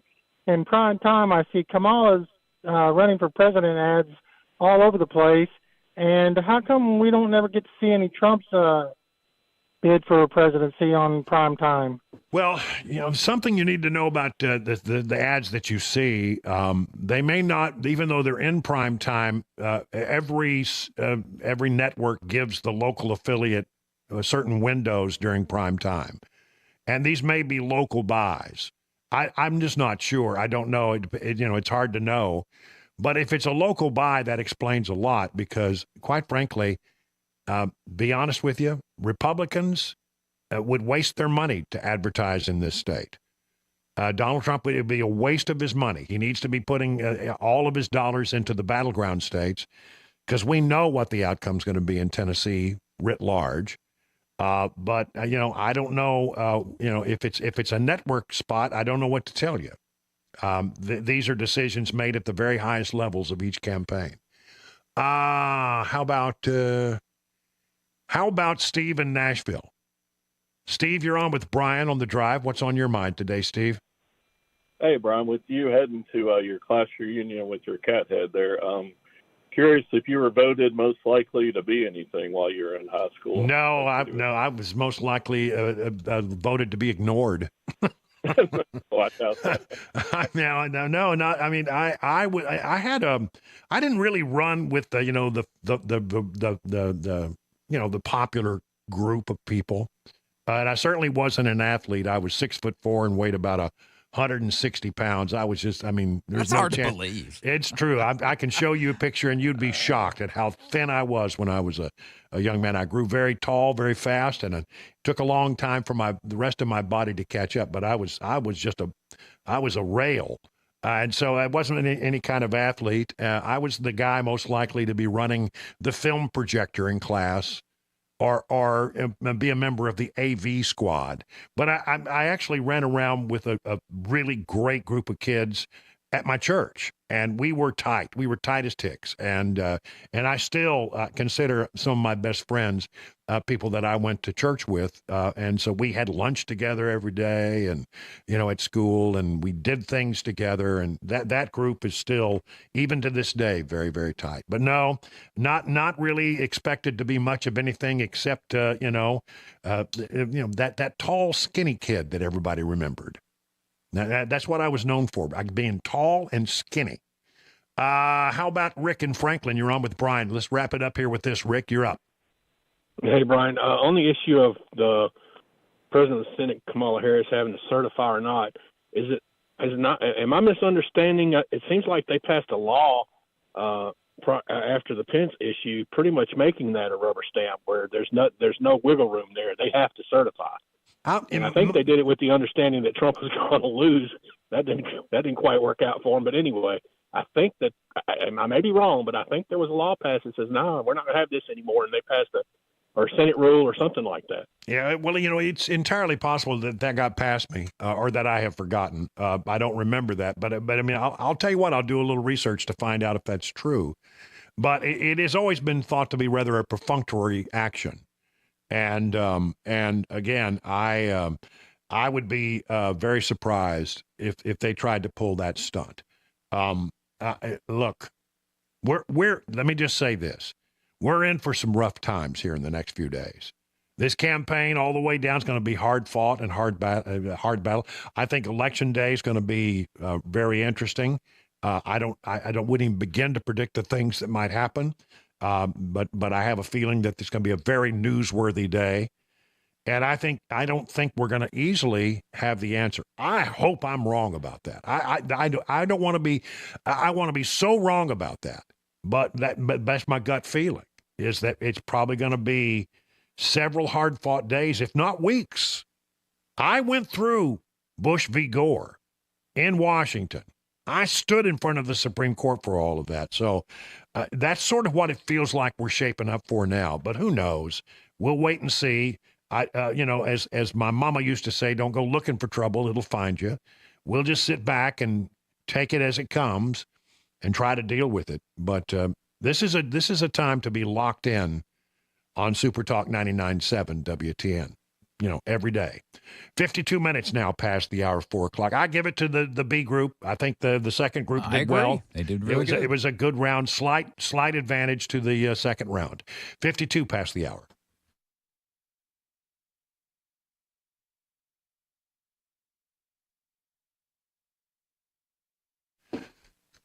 The upcoming presidential election has most of us wondering how we'll be affected. Our money, our investments. What about our retirement? Well, you're not alone, but there are steps you can take now to be better positioned regardless of who wins. You deserve the confidence to know no matter who the president is, you have a plan that helps keep your financial goals in line with your life's priorities. If you're in or nearing retirement, Beacon Capital Management has a free retirement-ready toolkit ready just for you. You'll get a Money Enough for Life book, a retirement planning checklist, and a Maximizing Your Retirement Income white paper. No cost, no obligation, no pressure. Just call this number, 615-488-9303 to get your free retirement-ready toolkit. That number again, 615. You literally have nothing to lose here. 615-488-9303. Did you know you're overpaying for your health and wellness products? With over 20 company-owned brands offering its members vitamins, supplements, wellness, and skincare products, you're able to save up to 70% off retail. Members Nutrition can't change your life, but we can change the way you live.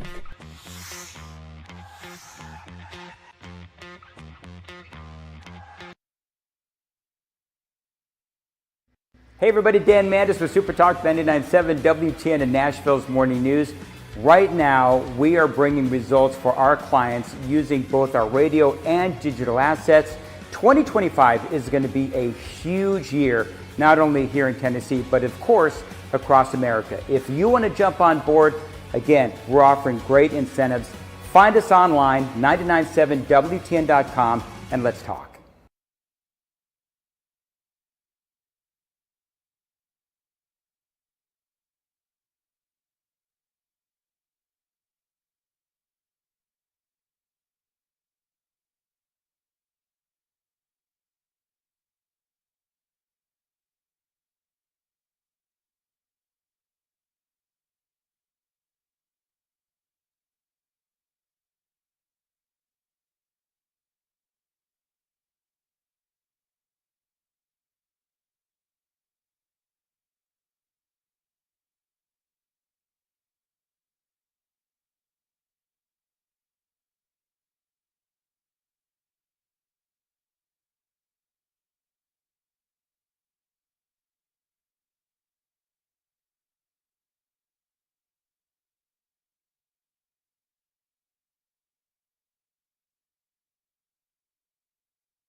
Tell you about the folks over at Genesis. They have a big thing going on here. The largest ever sale of pre-owned Rolex watches.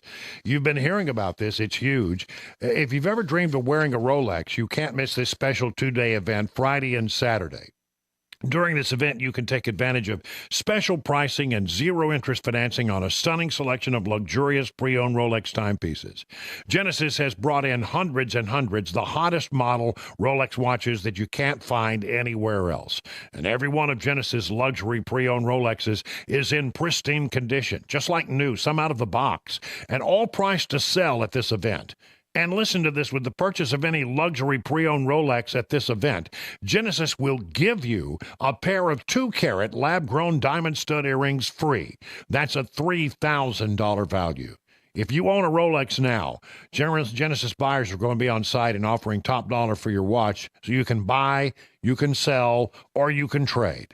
Come see the largest selection of luxury-owned pre-owned Rolex watches in the state and take advantage of special financing. Get a pair of 2-carat lab-grown diamond stud earrings free. It's this Friday and this Saturday only, and only at Genesis Diamonds, Green Hills, and Cool Springs.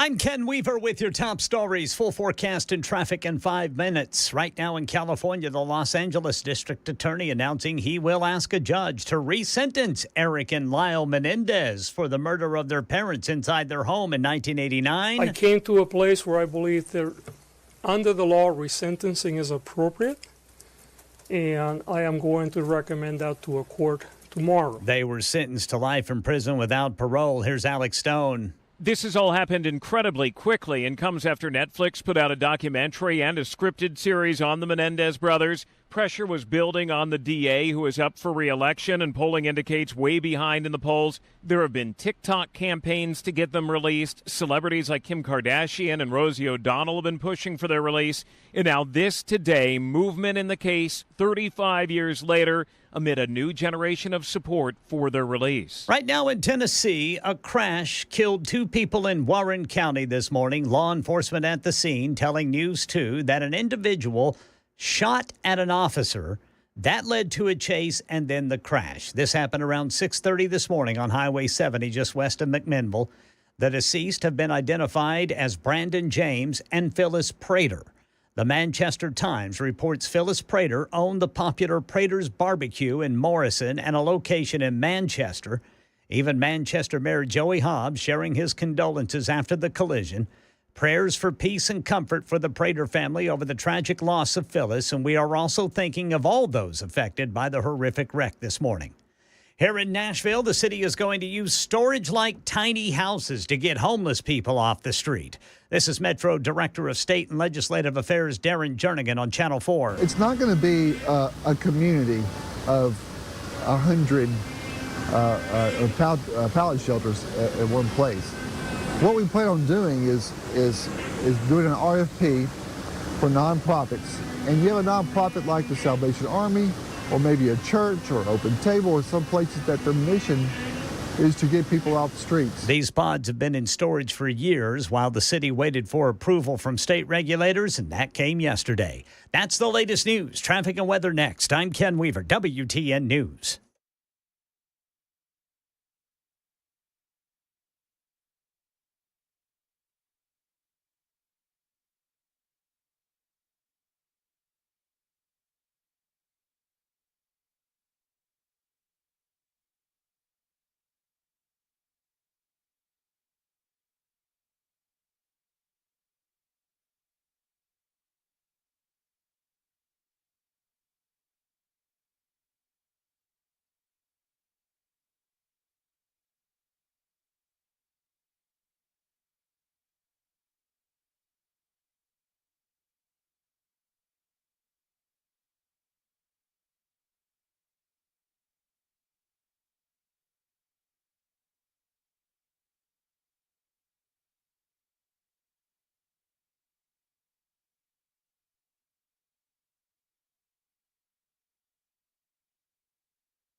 All right, in addition to the usual slowdowns trying to get home out of downtown Nashville, we're looking down here in Rutherford County where we see some improvement where there are 3 crashes on I-24. One of them had the interstate completely shut down, but the good news now is that they have opened the right lane of 24 there in Christiana to let you get by. 2 accidents reported in this area of Rutherford County. Traffic every 10 minutes every morning on Super Talk 99.7 WTN.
Good afternoon. It's 5:07, hour number 3 of the drive.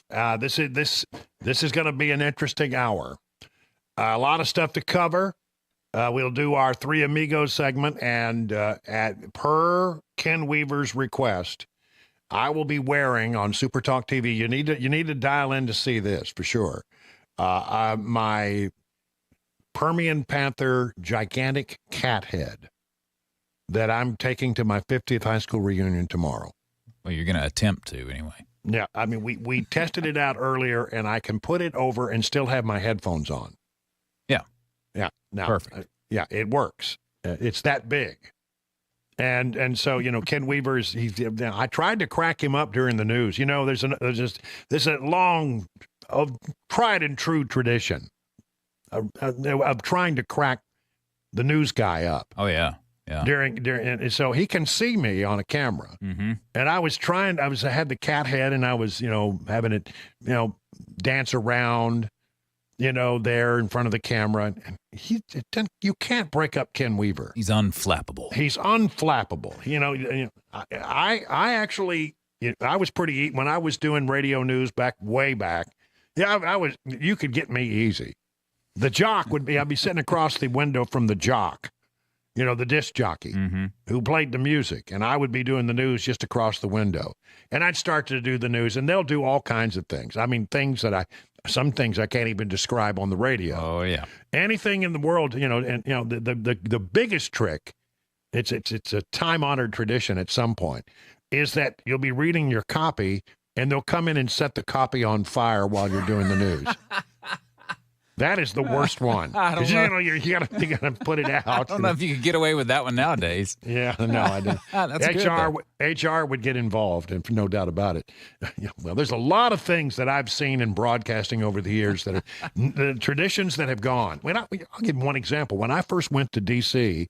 as a reporter, we had union people running all of the equipment, camera people and all that kind of stuff, and they were sort of a rowdy bunch. And if you wrote your story out and you wanted to go back to the edit room and sit with the editor, you couldn't edit to yourself. You couldn't touch it. But you could sit there with the editor and make suggestions or just sit back. There was a refrigerator in the back, and you could go put a couple of dollars in a jar and grab a cold beer and sit there and watch them in the newsroom. That's and cool. there were still people smoking in the newsroom when I first went to DC. So I mean, it's a different time now. A lot of that, boy, I tell you, all of that stuff went away when HR found out about it. But anyway, the things that we used to do in broadcasting and get away with that we all thought was just great fun, boy, it's just not, it would be frowned upon seriously today. Well, especially now because we got cameras on everybody. That's right. Yeah. That's right. There's evidence. Yep. We got a lot of ground to cover here today, and again, hang around for the Three Amigos. I think it's going to be fun. We are in a weird time in politics right now because we have this situation where it's a hotly contested race in a nation that is so divided. And on one hand, you got people who have the Trump derangement syndrome. And then on the other hand, on the other side of the equation, our folks who have a deep distrust of government and the other side. And it's a bad environment. And the Democrats, I mean, they're going to lose their minds if Donald Trump wins this thing. And they feel it slipping away. And I think it is slipping away. And they're just panicking. So they're going to throw out everything in the world. Today it was like, okay, we got another allegation that Trump, groped a woman 31 years ago. 31 years ago. How long has Trump been on the scene? Why is this coming up now? The story that I read here is that she's a Democrat activist, but one way or the other, I look at this stuff and I go, man, that is a desperation thing. This is what they did to Brett Kavanaugh. They were so overwrought of the idea that Brett Kavanaugh was going to become a Supreme Court justice that, we had all of these, what used to be euphemistically called by the Bill Clinton people, bimbo eruptions that would come out of nowhere. And allegations would be made. And, look, I think this stuff just washes over people now, but they are so desperate. Yesterday, Kamala Harris was calling Donald Trump Hitler, the second coming of Hitler, and that he was a fascist, and this, that, and the other. And I just want to say, if he's all that, if he's the things the Democrats in Washington paint him to be, tell me this one thing.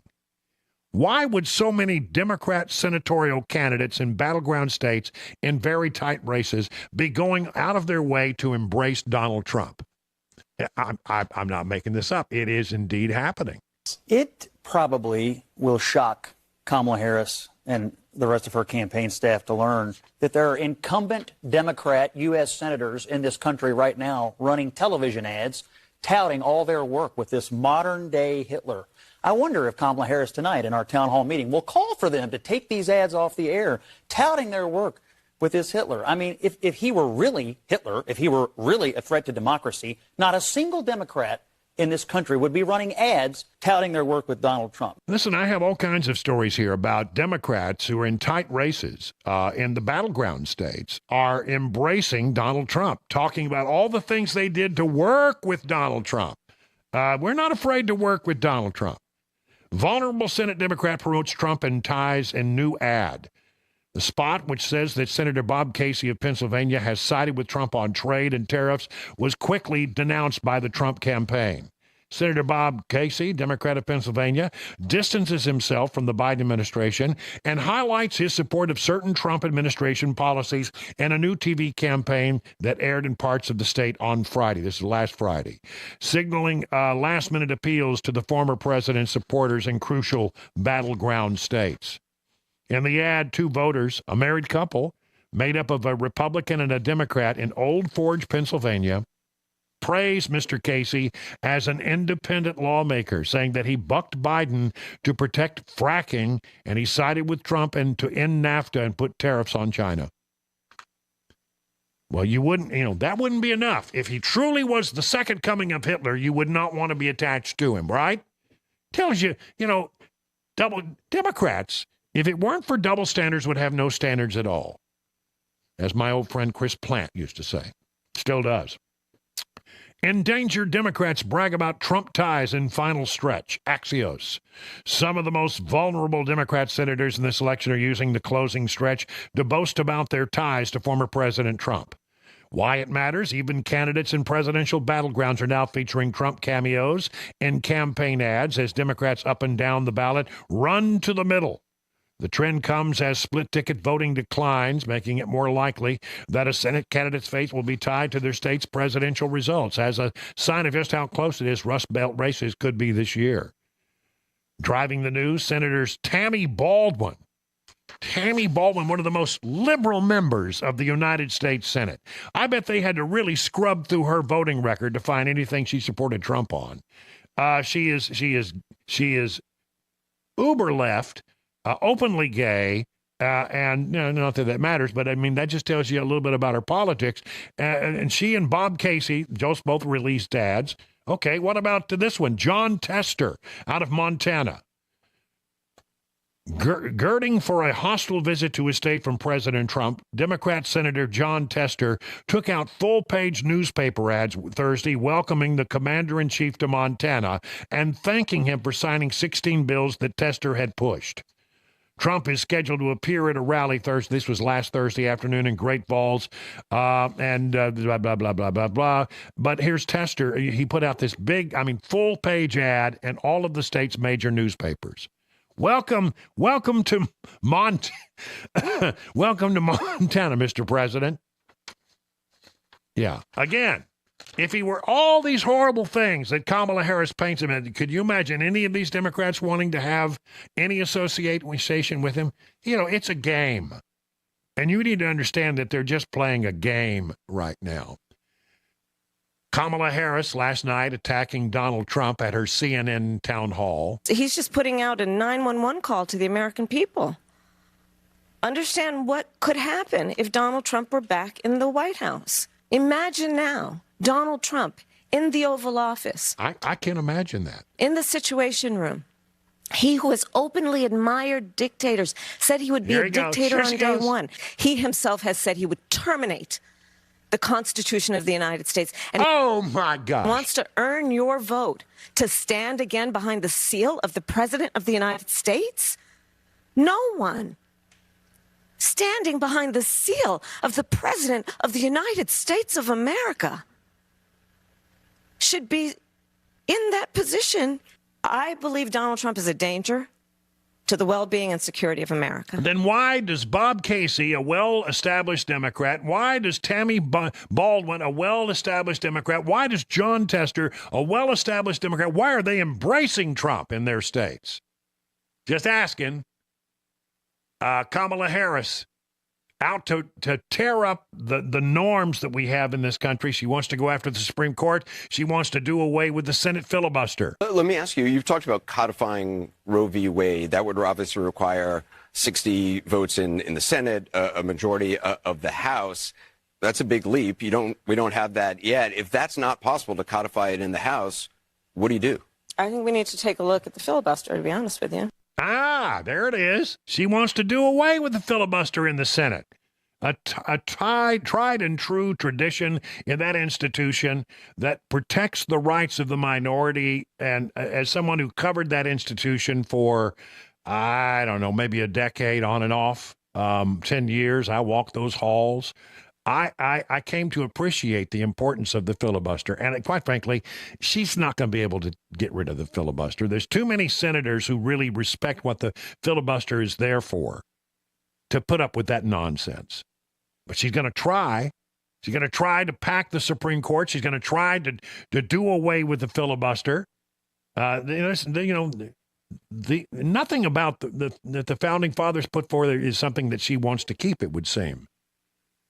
At this event last night, it was really hard to get her off of her talking points. But at those times when she would be asked a question that she didn't really have a good answer for, it was as David Axelrod, a Democrat who was behind Obama, one of the architects of Obama's successful presidential runs. He said that whenever she got into a thing she either didn't want to answer or didn't have an answer for, she turned to word salad city. When she doesn't want to answer a question, her habit is to kind of go to word salad city. And she did that on a couple of answers. One was on Israel. Anderson asked a direct question, would you be stronger on Israel than Trump? And there was a 7-minute answer, but none of it related to the question he was asking. Yeah, well, there's a lot of that going on. 20 minutes now past the hour of 5 o'clock on Super Talk.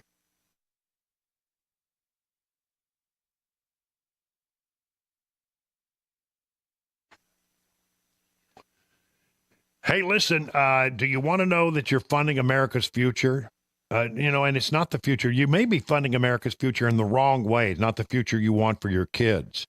Most major credit cards funnel millions to liberal causes and candidates, and they just hope that you don't notice. Why don't you take a stand and get woke out of your wallet? Coin is a conservative's credit card. You earn cash back while advancing a conservative's future. I have one in my pocket. You should get one in yours. Apply now at coin.com. That's spelled COIGN.com. Coin.com. Terms apply. Just go to coin.com/disclosure for full details. Did you know you're overpaying for your health and wellness products? With over 20 company-owned brands offering its members vitamins, supplements, wellness, and skincare products, you're able to save up to 70% off retail. Members Nutrition can't change your life, but we can change the way you live.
Menendez brothers' decision and an armed robbery using pepper spray and a gun to shove as much jewelry in a bag as they could. We'll tell you about it at 5:30 on Super Talk 99.7 WTN. And then after that newscast, Ken Weaver will get his wish granted, I'll put on the giant cat head, my Permian Panther mascot head that I'm taking to my 50th high school reunion tomorrow. I'm going to be gone tomorrow. I'd like to thank in advance Matt Murphy for filling it. I really, there's a part of me that hates to be gone. I promise you, if there's something big that's going on, I'll find a chance to call in and give you my 2 cents worth with Matt filling in. I'm sure he'll be gracious enough to allow that. But, I really hate to be gone. But you only get one high school reunion, right? I'm on 50th. Yeah, 150th. It's a big number. That's a big number. Yeah. And that also tells you how damn old I am. I mean, I'm really getting up there. Yeah, you can do the math, yeah. So as a request has been made, and I never want to deny Ken Weaver. He never asks for very much over there in the newsroom. He just, he just comes in, does his job, never makes any requests, no fuss, no muss. But he has requested that I wear the big Permian Panther mascot head during the Three Amigos today, and I will. I think all of Super Talk 99.7 WTN family appreciate that request. Well, you're just trying to make fun of me, but that's okay. That's fine. No, I will honor the request because Ken has made it. But I mean, if you want to see this, and it's pretty hilarious. When you tune into Super Talk TV between now and the end of Ken Weaver's newscast to get a look at that. I got a couple of stories that I want to try to talk about. I think it's very interesting. It has nothing to do with politics at all. From the Washington Times, higher education insiders are now saying that many more high school grads are choosing something known as micro-credentials over a 4-year college education. They're looking for debt-free job paths that liberal arts degrees can't match. I mean, I've never understood, people who go to college and study. Okay, now here's one for you: drama. You're gonna go and you're gonna get a drama degree, right? Okay. Well, do you know how many people make it to the big time? Even sort of on the edge of the big time. Less than 1% of people. Yeah. Yeah, and so you get a French literature degree and then you can't find a job. You wonder why. Yeah. And again, when my daughter went to school, I had a real serious conversation with her about it. And I said, you need to think of a career that you would, be interested in, that you can make a living with. If you're going to go through an education, you're going to go to college, and I want you to have that opportunity if you want it. And I've made arrangements for her to do it without having to pay a penny. And I'm very proud of that. And she went off and became an architectural engineer. Yes, sir. Now, she's going to find work. In fact, she's already got a great job out of school. So, it works. It works. And but I don't think it's for everybody to go off to school. And I like this idea of getting like this guy signed up for an HVAC program, learned how to work on air conditioners. I'm telling you right now, the guys down at Busy Bee are always looking for good people. I mean, it's they're trying to find people like that. Well, always going to need air conditioning. That's for sure. Well, dang sure. I mean, and, my dad was in the pump business. Think about this: you got to have pumps because you got to have water. Yep. As long as you're going to need water, you're going to need pumps. So find that thing that everybody needs, and chances are you'll do well. I mean, people can make a good living doing some of these things, and again. You go to a tech school, you get some kind of micro degree, you become an expert, an electrician, then you work with your hands. There's so many things. I didn't go to college at all until I was in my 40s. And I made it all the way to Washington, D.C. as a reporter and an anchor without a college degree. And then I got a college degree and everything fell apart. I don't know what the hell happened. No, I'm just joking. I'm just joking. Other news in the business world real quick. Tesla posted a surprise $2.17 billion third quarter profit. Their stock went up 20% today. Amazing. And Target, if you're thinking about the holidays, Target has lowered the prices on more than 2,000 items ahead of the holiday season. It's on track to have 10,000 items discounted by the end of the year. That's a good thing. People could use the break. We're just moments away from the Three Amigos. But right now, it's time for the news at 5:30.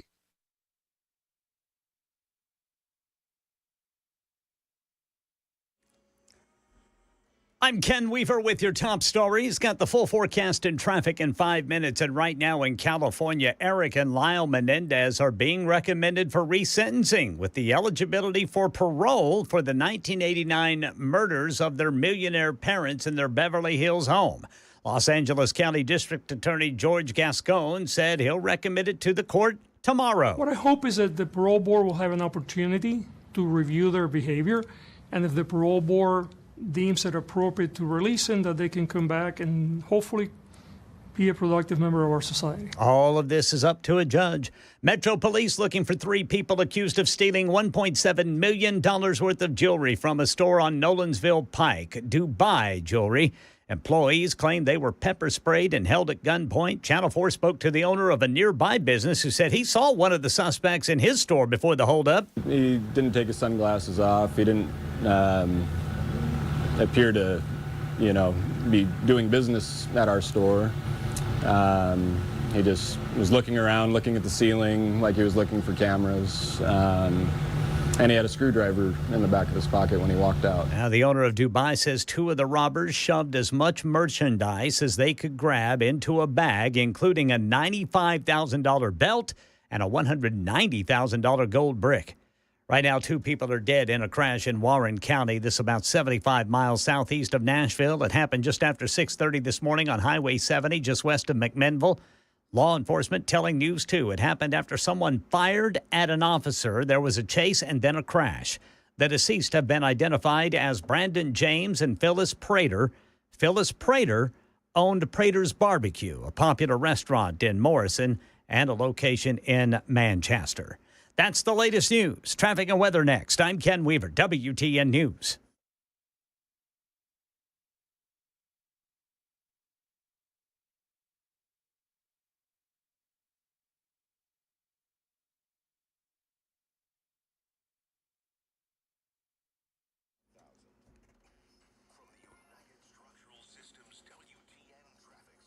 Well, northbound 65 to go eastbound on 440 is just about to get worse. We've got a multi-vehicle crash reported. The eastbound left shoulder is blocked there on 440 just past 65. Traffic every 10 minutes every morning on Super Talk 99.7 WTN.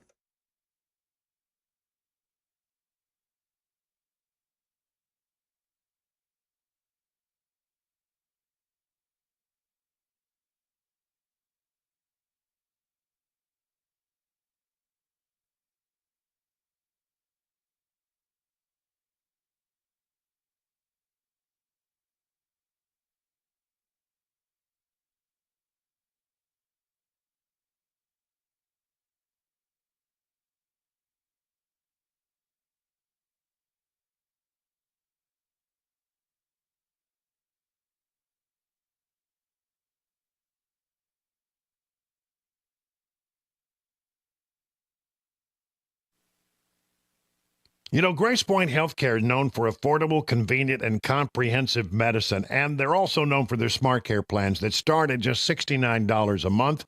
That includes free office visits and free basic labs and diagnostic tests. At Grace Point, you are usually seen the same day or the next day, and there are no long wait times in the waiting room. Grace Point is your primary provider that treats the entire family from newborns to seniors. Now, fall allergy season is real. It's here. Don't suffer through another seasonal change. Get complete testing and treatment and enjoy the beauty of fall this year. Grace Point is a military veteran-owned practice located in the heart of Franklin. The number, 615-599-6868 to schedule your next medical appointment. Grace Point Healthcare, modern medicine delivered the old-fashioned way. The guaranteed offer is the easiest way to sell your home. It's really simple. We bring you an all-cash offer. You close in as little as 21 days. No home inspections, no lock boxes, no open houses. Go to markspain.com to get a guaranteed offer and start packing. Hey, what's up, guys? It's Matt Murphy in the middle of downtown Franklin, Tennessee. We've talked so much about Savory Spice. I thought, why not show you the place? So let's go on in and see what's popping at Savory Spice. As I've always said, you will smell the spices even before you walk in. I can smell them right here in the doorway. Come on in and let's introduce you to the one and only Holly, who is the owner and proprietor of Savory Spice. Say hey, Holly. Hello, everyone. Now, enough about Holly. Let's talk about spicy and easy products like the incredible taco soup, which, as I said, you put this in a crock pot, you put all the ingredients that it tells you to buy right there, you put the spices in, and it's so easy. So if you don't know what you're doing around the kitchen, it's a perfect way to find your way around the kitchen, as is the Mediterranean dill risotto. Now, for the holidays, pumpkin pie spice. What doesn't it have, Holly? Pumpkin. Doesn't have any pumpkin in it. That's a fun fact for all of you kids out there. Now, if you stop by Savory Spice, either in the Franklin location or at L&L Market, you can get yourself a sample of the dill dip, which is my absolute favorite. Just tell them Matt Murphy sent you to Savory Spice with purchase now. So come by Franklin or L&L Market in Nashville and come see Holly and the entire crew at Savory Spice.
What is going on? Oh, good Lord. Well, that festive music means it's time for the Three Amigos. Amigo number 3 is Ken Weaver in the newsroom. Good afternoon, boys. Yes. Amigo number 2 is Chris Weber in the control room. Meow. And I am your friend and radio buddy, Brian Wilson, and I'm Amigo number 3. Together make up the Three Amigos. Can you hear me at all? Yeah. Yeah, we can hear it. It's a little muffled. You were talking through the eye hole, apparently. Yeah, I am. I'm talking through the eye hole of my cat. Isn't that a good-looking cat head, though? That is. It needs a little...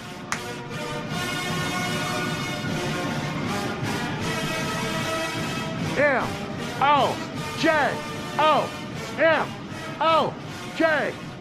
That's right. I'm looking forward to... So in case you wonder what the hell is going on, as Wilson lost his mind, I'm going to my 50th high school reunion. We were the Permian Panthers out of Odessa, Texas, the Mighty Mojo. And I got this from a listener. I borrowed it from him. And I'm going to walk into the reunion, my 50th high school reunion, tomorrow wearing this. That's going to be... Do you have you need the suit, though. That's the thing. You need the cat suit. Yeah, I'm going to be wearing, the rest of my outfit will be, black pants. Yeah. That'll be good. And a black shirt. So I'll look like a Permian Panther. But I don't know that I can do this whole segment wearing this cat head. It looks like it might get a little warm in there, brother. It is warm. A little bit. I mean, so I want to go ahead and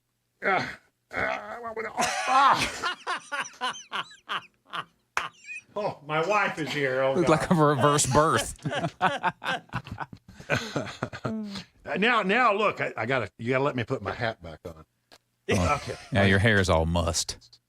Brother, you got to try to walk through the airport with that thing on. No, there's no way. They will immediately arrest me. So anyway, there you have it. Did you get a good picture of that, Chris? I hope so, yeah. Yeah, because I definitely want to send that in advance to warn the people what they're in for tomorrow. Yeah. All right, who's going to start us off on our Three Amigos segment here today?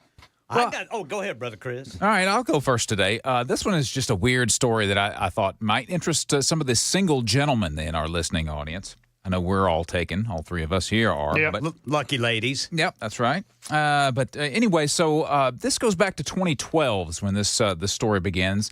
Shayna Hubers, a young lady, was sentenced to life in prison after she was found guilty of murdering her on and off boyfriend, Ryan Polston, while he was about to head on a date with Miss Ohio.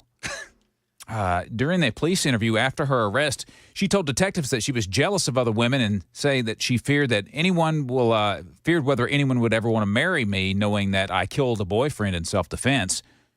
And she also shot him 6 times in the face, back, and torso before calling 911, where she admitted to the dispatcher that she killed her boyfriend. Goodness. And she said that he was very vain. She told police that he was very vain, and one of the last conversations they had was that he wanted to get a nose job, and so she said, and I shot him right there. Gave him that nose job he wanted. Dear Lord. Wow. Anyway, cold-blooded killer here, but now fast forward 12 years later, 12 years since the murder, 6 years since she married a transgender woman in a 30-second jailhouse ceremony. She's back on the market and wants to find love after splitting 7 months ago following the transgender wedding. Okay. She's using a Write a Prisoner profile, which I'm assuming is kind of like an app or a website where inmates can connect with people on the outside world. Well, she uploaded 15 photos of herself, including some that were taken inside the prison. And in her bio, she claims that others don't know what she's been through, and she's hoping to be a free woman soon. She says, quote, I'm a tall and thin brunette standing 5 foot 9 inches tall and 115 pounds with lots of long, wavy, golden brown hair, big steel blue doe eyes, and a wide, bright smile on a heart-shaped face. No one can really know or explain what I've been through beside me. And she says that her conviction was but just based on television ratings. She says, I've been through a heartbreaking journey, but I haven't given up on meeting someone true, loyal, loving, respectful, non-judgmental, and devoted. Who I might shoot 6 times in the face. Yeah. Exactly. So if you're looking for love, I guess you can maybe jump on that Write a Prisoner and chat her up. But don't get too excited. She's not eligible for parole until 2032. There you go. Well, then that would be if you're looking for love, you're looking for love in all the wrong places in that particular case. Absolutely. And there goes all those looks. But that's still 8 years away. But you know what? Somebody's gonna go for it. I will say she's a very attractive young woman. Well, she's in her 30s now, but a very attractive woman. So some guy will fall in love, I'm sure. Goodness. Wow. That's nuts. Best of luck to you. Yeah. Absolutely. All right, Ken, sound like you're itching to go today. Well, I got something here, boys. In light of the big pancake and waffle listeria outbreak, we've got the McDonald's E. coli outbreak. Well, listen to this in the workplace in Maryland. Okay. 46 people hospitalized with food poisoning after sharing a meal prepared by a coworker. Oh my gosh. That's a nightmare, isn't it? The Howard County Health Department says it is... I used to live in Howard County. Yeah, go ahead. Well, it says they're working with the Department of Health and police to investigate the cause of this outbreak. Actually, no, not the police, the Maryland Department of Health. 46 people hospitalized an hour after they shared a dish at their workplace. Now, that's something that came on pretty quick. Quick hitter, yeah. Absolutely. Let's see. All adults, 46 of them, every one of them were evaluated and taken to different area hospitals, fortunately all non-critical. The workers reportedly became ill just about an hour after eating a noodle dish. Wow. The Howard County Health Department says it was working with the Maryland Department of Health to figure out exactly what was in the noodles. They're not quite sure. Interestingly enough, this happened at NAFCO Wholesale Seafood Distributors. Oh, boy. But the parent company of the seafood company says this food that caused the illness did not come from us. Wasn't none of our seafood. Not from us. No. Golly, 46 people in an hour. Yeah, within an hour. That's like a mass casualty event. I mean, apparently the reaction was pretty violent. One gathers. You would think so, and you know.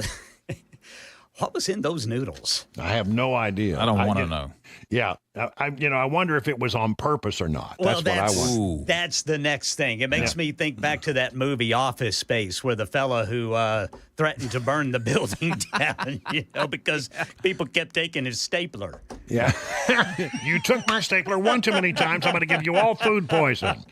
Wow, no, that's it. I don't. I'm always wary about eating food in public spaces like that. The shared stuff. Whether it came from a person or from the outside, it's just like potlucks. Yeah, there's certain things that I won't go for unless they'd have to be really well cooked. Now, something baked, like a cake, it's going to be kind of hard, And if you know the person, I don't have any problem with that. Yeah. But you're right. Some casserole, I'm going to be a little pat. I'd be a little.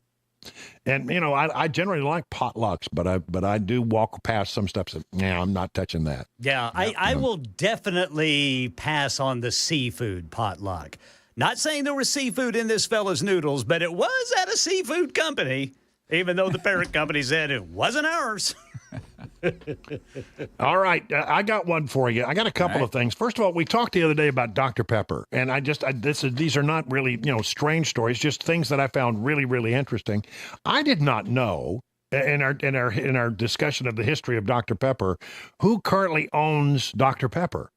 Did you know who it is? Do you know, Ken? You know who it is? No, I knew. I forgot. Keurig, the coffee pod people. Well, I'll be. Yep. And they also own Snapple. Mm-hmm. And then the reason I know all this is because there's a story out that Keurig Dr. Pepper Snapple is going to buy energy drink maker Ghost for more than $1 billion. Ooh, wow.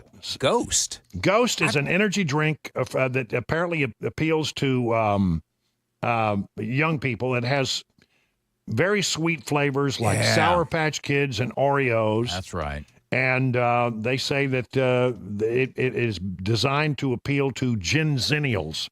Yeah, I've seen those in stores. I think my son's had some on occasion, but I've never had one personally. I don't care for those. Apparently, the big popular growth in drinks is the energy drink category.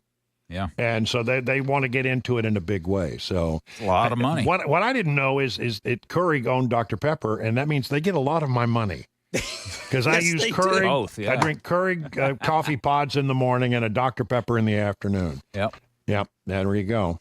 Anyway, then the other story is again food related. We're getting close to, we're thinking about Thanksgiving.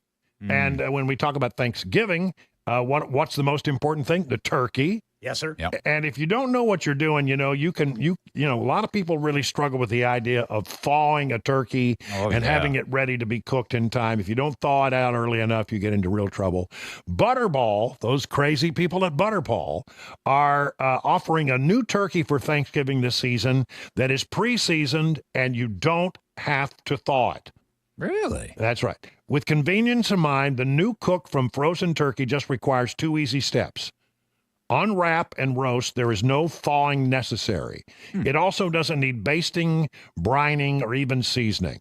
They say they made it with a specially formulated brine that keeps the meat moist during the roughly 5-hour-long roasting process. It's not only simple to roast, but the results deliver a tender, juicy, golden brown centerpiece. Hosts get all the glory, whether they are experienced or not. So apparently all you got to do is set the oven and put it in there for 5 hours. Sign me up. I like You're that. up for that. Yeah. Yeah. We've been doing the fried turkey. Mm-hmm. And I have a big thing that I do that in it, and that is fraught with danger if you don't know what you're doing. Oh yeah, you got to know. I mean, you got to be really careful. Mm-hmm. But I mean, I've really come to like fried turkey. It's one of the best ways because it does kind of seal it in. It tends to give some of the moistest meat. I think so too. Yeah, I mean, if you put one in the roaster, there's no telling what's going to happen. Yeah. But I've done it now a couple of times, and I like that process. I think we'll keep doing that for a while until I burn up the deck. Yeah, I'm gonna have to wait until I don't have any neighbors to do that. Yeah. All right. Well, are you satisfied, Ken, that I met your need there to see me in a compromising cat head? That was a good tease, Brother Brian, but I still think you ought to try to go through the airport. No, I think Have discretion. Cabana Life recorded. Yeah, that's not gonna Discretion happen. will be the better part of valor. I'll tell you what. I will get off of the plane in Odessa Okay. wearing the cat Walk head. out of the airport. Yeah, There walk you out go. of the airport. How's There that you go? go. All right, 50 minutes now past the hour of 5 o'clock.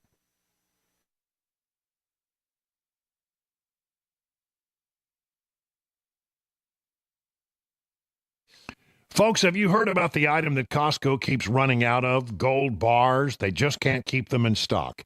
Gold's breathtaking surge this year to repeated record highs hasn't stopped bullion from flying off the shelves. Gold is not only one of the best performing commodities, but it also means that it's outperforming other assets like stocks and bonds. The surge has been driven by its appeal as a safe haven asset in times of geopolitical and economic uncertainty. You know where you can get gold when Costco doesn't have any? From my friends at Nashville Gold and Coin. They sell the same high-quality products as Costco and other national online retailers. They will not overcharge you, and as a bonus, you'll be supporting a locally owned business. Kyle and Hannah are true experts, and you can count on top-of-the-line personalized customer service. Nashville Gold and Coin is the best place to buy gold in Middle Tennessee. You'll be dealing with experts instead of some random store clerk with zero knowledge about precious metals. Make an appointment today with Nashville Gold and Coin. Go to NashvilleGoldandCoin.com. Did you know you're overpaying for your health and wellness products? With over 20 company-owned brands offering its members vitamins, supplements, wellness, and skincare products, you're able to save up to 70% off retail. Members Nutrition can't change your life, but we can change the way you live.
Hey everybody, Dan Mandis with Super Talk 99.7 WTN and Nashville's Morning News. Right now, we are bringing results for our clients using both our radio and digital assets. 2025 is going to be a huge year, not only here in Tennessee, but of course, across America. If you want to jump on board, again, we're offering great incentives. Find us online, 997WTN.com, and let's talk.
Let me tell you about the folks over at United Structural Systems. They've been around since 1994 and have more than 25,000 satisfied residential customers. And guess what?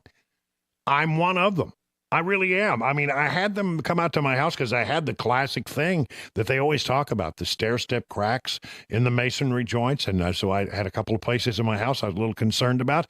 Came out, they patched them up. I got in, worked on them, got them all looking great.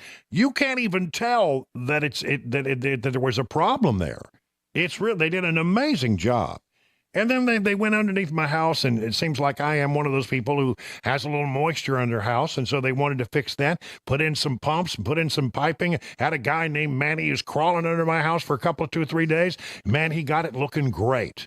I am so glad that I called them. So if you need foundation repair, if you need waterproofing, if you need some concrete to be leveled because it's, crooked or sloping or something like that, they have a polylift system. They say don't replace it, raise it. They put everything nice, level, and plumb for you again. Just give them a call and set up an appointment. You'll be so glad that you did. These guys are the gold standard in this kind of work. 615-488-7855. Learn more by going to their website, USSTN.com.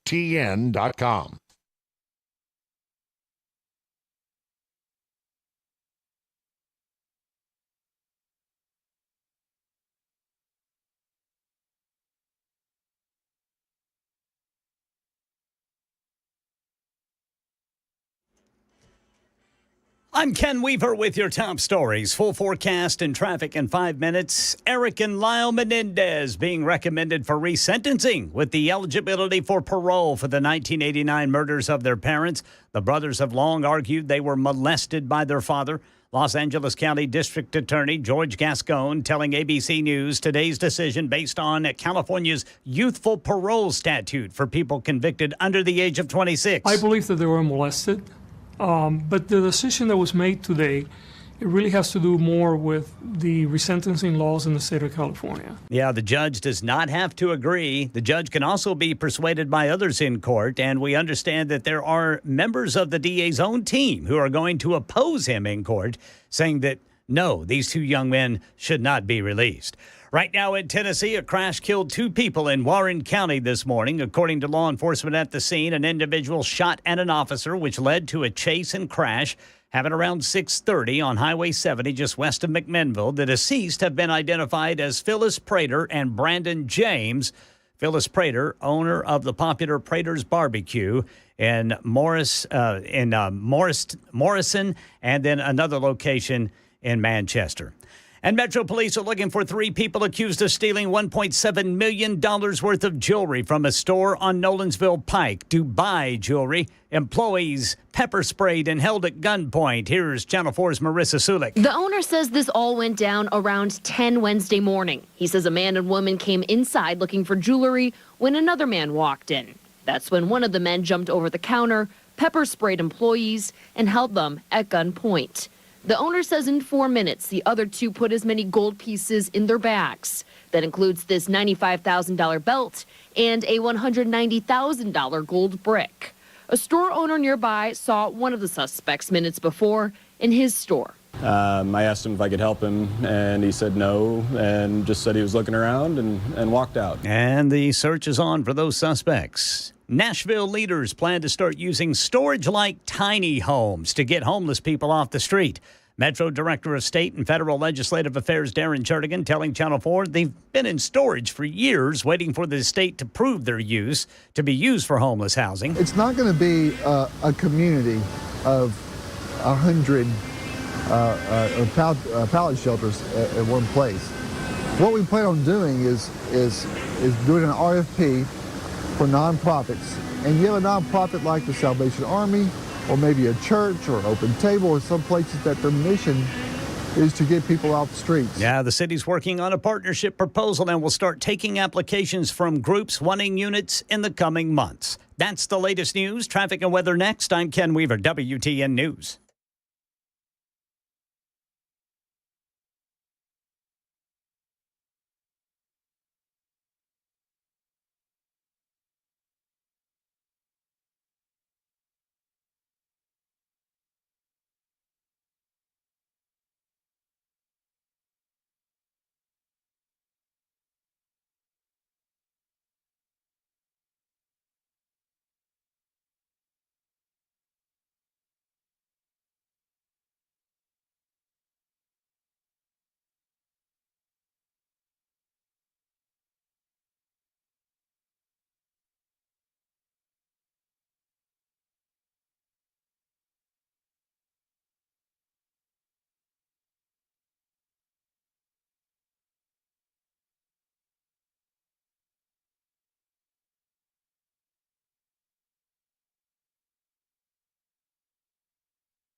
Kind of a mess going home right now. We've got crashes. 40 eastbound right before Fessler's Lane, then 440 eastbound right after 65. 24 eastbound after Hickory Hollow Parkway there in Antioch. And then the North Loop, 65 northbound at I-24. And then the South Loop, 40 westbound at 2nd Avenue. Still dealing with one crash there on 24 in Rutherford County. It's going to be 24 westbound between Epps Mill Road and Joe B. Jackson Parkway. Looks like the right shoulder blocked. Traffic every 10 minutes every morning on Super Talk 99.7 WTN.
Good evening, everybody. 8 minutes past the hour of 6 o'clock on Super Talk 99.7. I'm Brian Wilson, your friend and radio buddy, and here for, the better part of an hour. We got to be here all the way till 7 o'clock when we hand it over after the news to Mark Levin, the great one. He will carry on through the rest of the evening, and he's got a lot to say. He's always got a lot on his mind.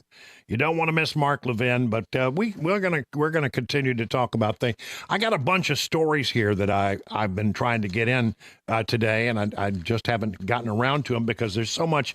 There's really, honestly, it's all about politics between now and November 5th.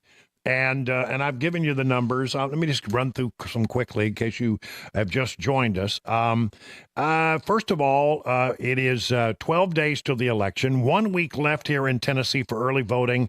1.1 million people have voted early in Tennessee. 107,000 in Davidson County. Murray County, about 17,000. Robertson County, this is as of yesterday, we're talking about 11,700. Rutherford County, 62,000 roughly. Sumner County, 31,000 roughly. Williamson County, 62,500. Wilson County, 34,430. Just out of curiosity, I added up all of the outside counties outside of Davidson County. It comes to 218,541 compared to Davidson County, which is pretty reliably blue, at 107,629. So, we're doing good out there. Again, I'm sure the number will probably hit, we're probably going to hit somewhere around 2 million or more as we get closer and closer to Election Day. A lot of people, excuse me, I'm in a little bit of a little cough today. A lot of people taking advantage of that early voting. The numbers, Wall Street Journal, Trump up by 3 in the general election number. That is, again, the trend toward Trump. CNBC has Trump up by 2. TIPP has a poll out. They lean left, and they have Harris up by 3. And that's in the general election number. Some really good, movement, again, in the right direction for our side. Pennsylvania, a Franklin and Marshall poll, Trump up by 1 in Pennsylvania. Emerson has him up by 1 in Pennsylvania. Wisconsin, Emerson has him up, Trump up by 1, I'm sorry. North Carolina and Marist, the Emerson and the Marist poll both have Trump up by 2 in North Carolina. Arizona, Marist has Trump up by 1, and Georgia has a tie. Marist has a tie. So, again, these numbers are tight. And I think it really comes down to whether or not folks have got this whole thing worked out about, the early voting.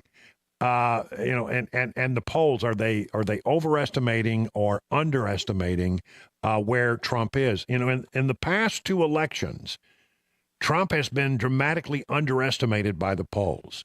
Now, the pollsters have been working to solve that problem, but I don't know whether they did it or not. This is something that Harry Enton talked about. He said, look, it's all within the margin of error. And given the fact that, pollsters really struggle to get it right and their margin of error is so high, even though the polls look to be close, if they're off by the margin of error, it could be a blowout for either side, depending on how it falls. Here's what Harry had to say.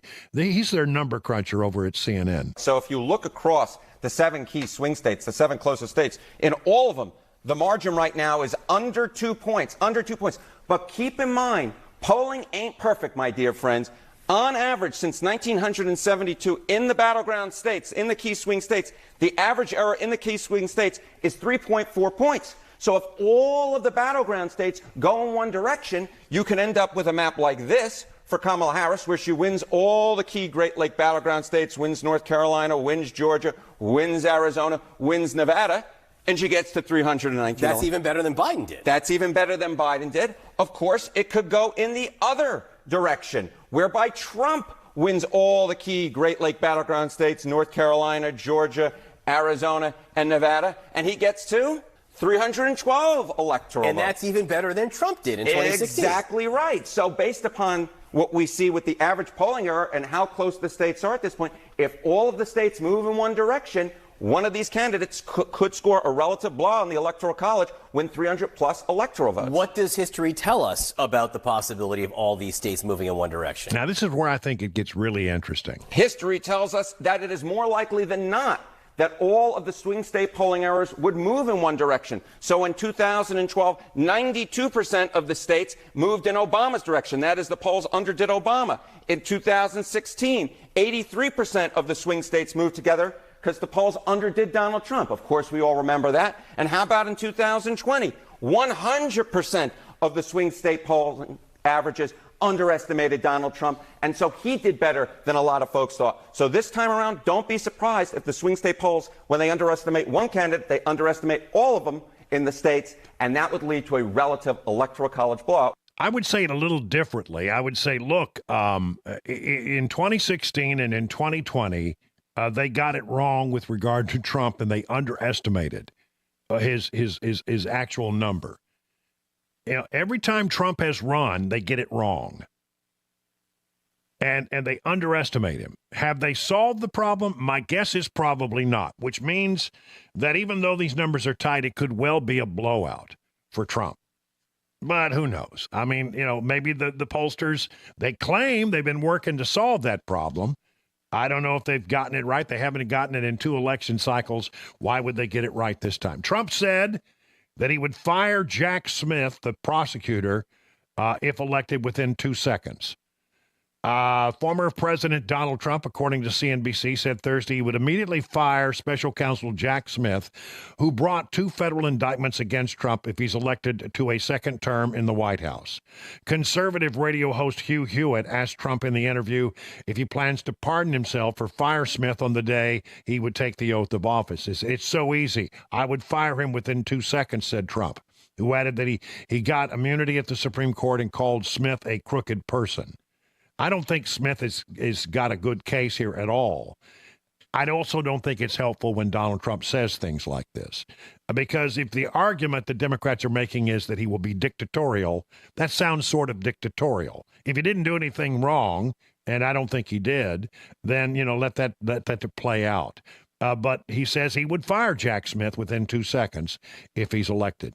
He also said on that same radio interview, this is pretty interesting, that he'd be open to pardoning Hunter Biden. Yeah, I'm not kidding. Former President Donald Trump said Thursday he wouldn't rule out pardoning convicted first son Hunter Biden, assuming his incumbent father doesn't do so first. I wouldn't take it off the books, the Republican nominee, 78, told syndicated radio host Hugh Hewitt. See, unlike Joe Biden, despite what they've done to me, where they've gone after me so viciously, despite that and Hunter's a bad boy, there's no question about it. He's been a bad boy. All you had to do is see the laptop from hell. But I happen to think it's very bad for the country, Trump said. The former president then spoke about his relationship with the former rival Hillary Clinton, saying he could have put her behind bars if he wanted to after defeating her in 2016. I could have gotten Hillary Clinton very easily. And when they say lock her up, whenever they say lock her up, they'd start 30,000 people saying, lock her up, lock her up. What did I do? I always said, take it easy, just relax. We're winning. Take it easy. Take it easy. And that's true. I mean, when you look at all the things that Democrats are worried about, and then you look at his presidency, if you think he's all that, if you think he's dictatorial and wants to, shred the Constitution, as Democrats have said, then why didn't he do it in the first presidential run? When he was president, when he was in the Oval Office, why didn't he do that stuff? He didn't do it. The thing about Trump, now I'll say this about Trump. I'm going to vote for him. I'm a big supporter of his policies. He spouts off sometimes and says things that when cooler heads prevail, he doesn't ever do it. He just shoots from the hip sometimes, or as we say, shoots from the lip instead of the hip. And, somebody will come to him and say, he's one of those guys, sort of like Newt Gingrich was back in the day. You got, all these ideas, and you need somebody who sits there and says, that's a good one. Maybe not that one. He's got to have somebody like that.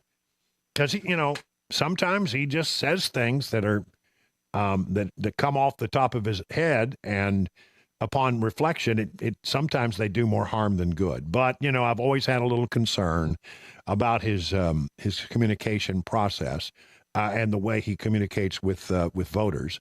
But I will say this: he's been better this time than I expected him to be. He's muting himself just a little bit, which is, I think, all you need to do. I know you love it when he gets in people's face and he says these things, but you got to remember, you're already in the tent. You're not who he needs to get to vote for him. It's the people who are sort of on the bubble. And when he does things like that, it sort of irritates them. I think this time he has been a lot less bombastic. And I like that. I'm glad. The Florida Attorney General has sued Garland for allegedly blocking a probe of the second Trump assassination attempt. Federal authorities indicted suspect Ryan Routh on 5 counts for allegedly pointing a gun through the bushes at Trump's golf course in Palm Beach. And Ashley Moody, the Attorney General of Florida, has sued Attorney General Merrick Garland, arguing that the Department of Justice is blocking the state from fully investigating the second assassination attempt of Donald Trump. According to the complaint, FBI and DOJ officials acted almost immediately to try halting the state's investigation. I think we need a state investigation because I, quite frankly, don't trust the federal investigation. I don't. I'm sorry. I used to have a lot of faith in the FBI. But not anymore. Excuse me. Not anymore. I don't. Kamala Harris campaign officials in Pennsylvania. There's a Kamala Harris campaign official in Pennsylvania who spends his weekends as Erotica the drag queen. What? Eric Lipka, the Harris campaign Pennsylvania deputy press secretary, has gone by the drag queen names of Erotica the drag queen, Erotica, and Erica Lipka on social media. His name and face have been featured on dozens of public Facebook posts. He has danced and performed drag at a St. Saturday event in Richmond, Virginia in January. And according to Fox, and in Rehoboth Beach, Delaware, as well as various locations in Maryland, Connecticut, and Washington, D.C. His social media profiles formerly said he was a woman from the neck up and described him as D.C.'s twirling twunk, a term defined by Urban Dictionary as one used amongst the LGBTQ community to describe gay males with the face of a twink, a boyish-looking pretty, but the body of a hunk. They're the cross between a twink and a hunk, a twunk. Good Beef. There you go. There's your Harris administration. 21 minutes now past the hour. Hey, what's up, guys? It's Matt Murphy in the middle of downtown Franklin, Tennessee. We've talked so much about Savory Spice. I thought, why not show you the place? So let's go on in and see what's popping at Savory Spice. As I've always said, you will smell the spices even before you walk in. I can smell them right here in the doorway. Come on in, and let's introduce you to the one and only Holly, who is the owner and proprietor of Savory Spice. Say hey, Holly. Hello, everyone. Now, enough about Holly. Let's talk about spicy and easy products like the incredible taco soup, which, as I said, you put this in a crock pot, you put all the ingredients that it tells you to buy right there, you put the spices in, and it's so easy. So if you don't know what you're doing around the kitchen, it's a perfect way to find your way around the kitchen, as is the Mediterranean dill risotto. Now, for the holidays, pumpkin pie spice. What doesn't it have, Holly? Pumpkin. It doesn't have any pumpkin in it. That's a fun fact for all of you kids out there. Now, if you stop by Savory Spice, either in the Franklin location or at L&L Market, you can get yourself a sample of the dill dip, which is my absolute favorite. Just tell them Matt Murphy sent you to Savory Spice with purchase now. So come by Franklin or L&L Market in Nashville and come see Holly and the entire crew at Savory Spice.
That's right. That's Ken Weaver. He'll be with the news here in just a little bit. 26 minutes now past the hour. So here's a bunch of things that maybe you want to think about if you go and cast your ballot early, or if you're just going to vote on election day, whatever.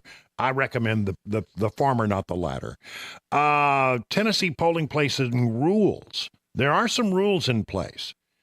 And here, this is from the Tennessean, and there's some good questions that they question and answer kind of piece. Can I campaign inside the polling places? Of course not. Polling places have a 100-foot buffer zone around them that prohibits campaigns and signs. It's okay for signs to be outside polling locations, but they must be far enough away.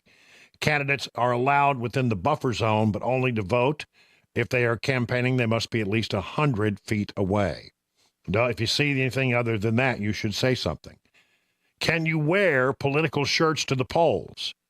T-shirts or buttons that specifically promote a candidate or issue on the ballot are not allowed inside the polling place or within the buffer zone. For example, a voter cannot wear a MAGA hat because the slogan is so closely associated with former President Donald Trump. Voters can wear clothing with messages that aren't related to a candidate or a political party or a ballot measure that's on the ballot. So a sweatshirt can say, "Get out the vote, let's go vote." That passes muster, but not if it has a candidate's name or something that is associated with the candidate on it. Can I take my child to vote with me?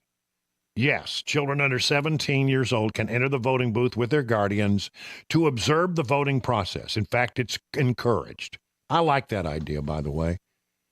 What power do poll watchers have? Political parties and organizations are allowed to appoint poll watchers to preserve the purity of the elections according to state law. Political parties are allowed to appoint 2 poll watchers at each location. Candidates are also allowed to appoint 1 poll watcher to each polling place, and this has to be a written proof that they're authorized to do the job. Spouses of candidates are not allowed to be poll watchers. Huh. I didn't know that. Poll watchers must sign in with election officials when they arrive at a polling place. Can a poll watcher approach voters?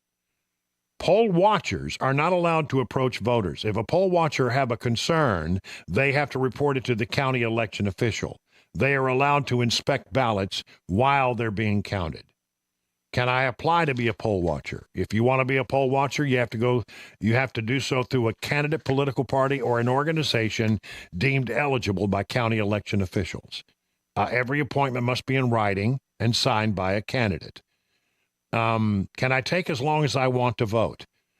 Voters are not supposed to be in the voting booth for longer than 5 minutes if other voters are waiting, or for longer than 10 minutes if there isn't a line. If a voter refuses to leave, the administrator of elections there can have the voter removed.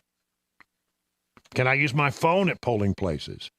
Voters can use mobile devices to help them make decisions, such as if they wrote their slate of candidates in their electronic notes. Electronic election officials can require that the device is on silent mode. Can I take photos at polling places? No, you're not supposed to. But at my polling place, they had one of those backdrops, like Wilson County votes. I took a picture there. But I think they just don't want you to take a picture of the actual, like the voting machine and yeah, stuff I think like so. that. Yeah. It is there, and it definitely encourages selfies. And they said you can't take selfies. I don't know. Maybe I violated state law and didn't know. Are reporters and photographers allowed in polling places? Yes. They're not allowed to photograph ballots, and they should conduct interviews outside the buffer zone. That's a pretty good thing. And here's one I didn't know, real quick. Are police allowed in polling places? Police officers are allowed to vote, of course, but they can't enter the polling place in their capacity as a law enforcement officer unless the administrator of elections or county election commission asks them to do that. So, they have to. Apparently, the administrator of elections at that polling place is a very powerful person, making a lot of the decisions about how things go there. Nice article in the Tennessean about all that. Time for the news at 6:30.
If you're a fan of Legend Steakhouse like I am, you can enjoy some of those same flavors right at home, right on your very own grill.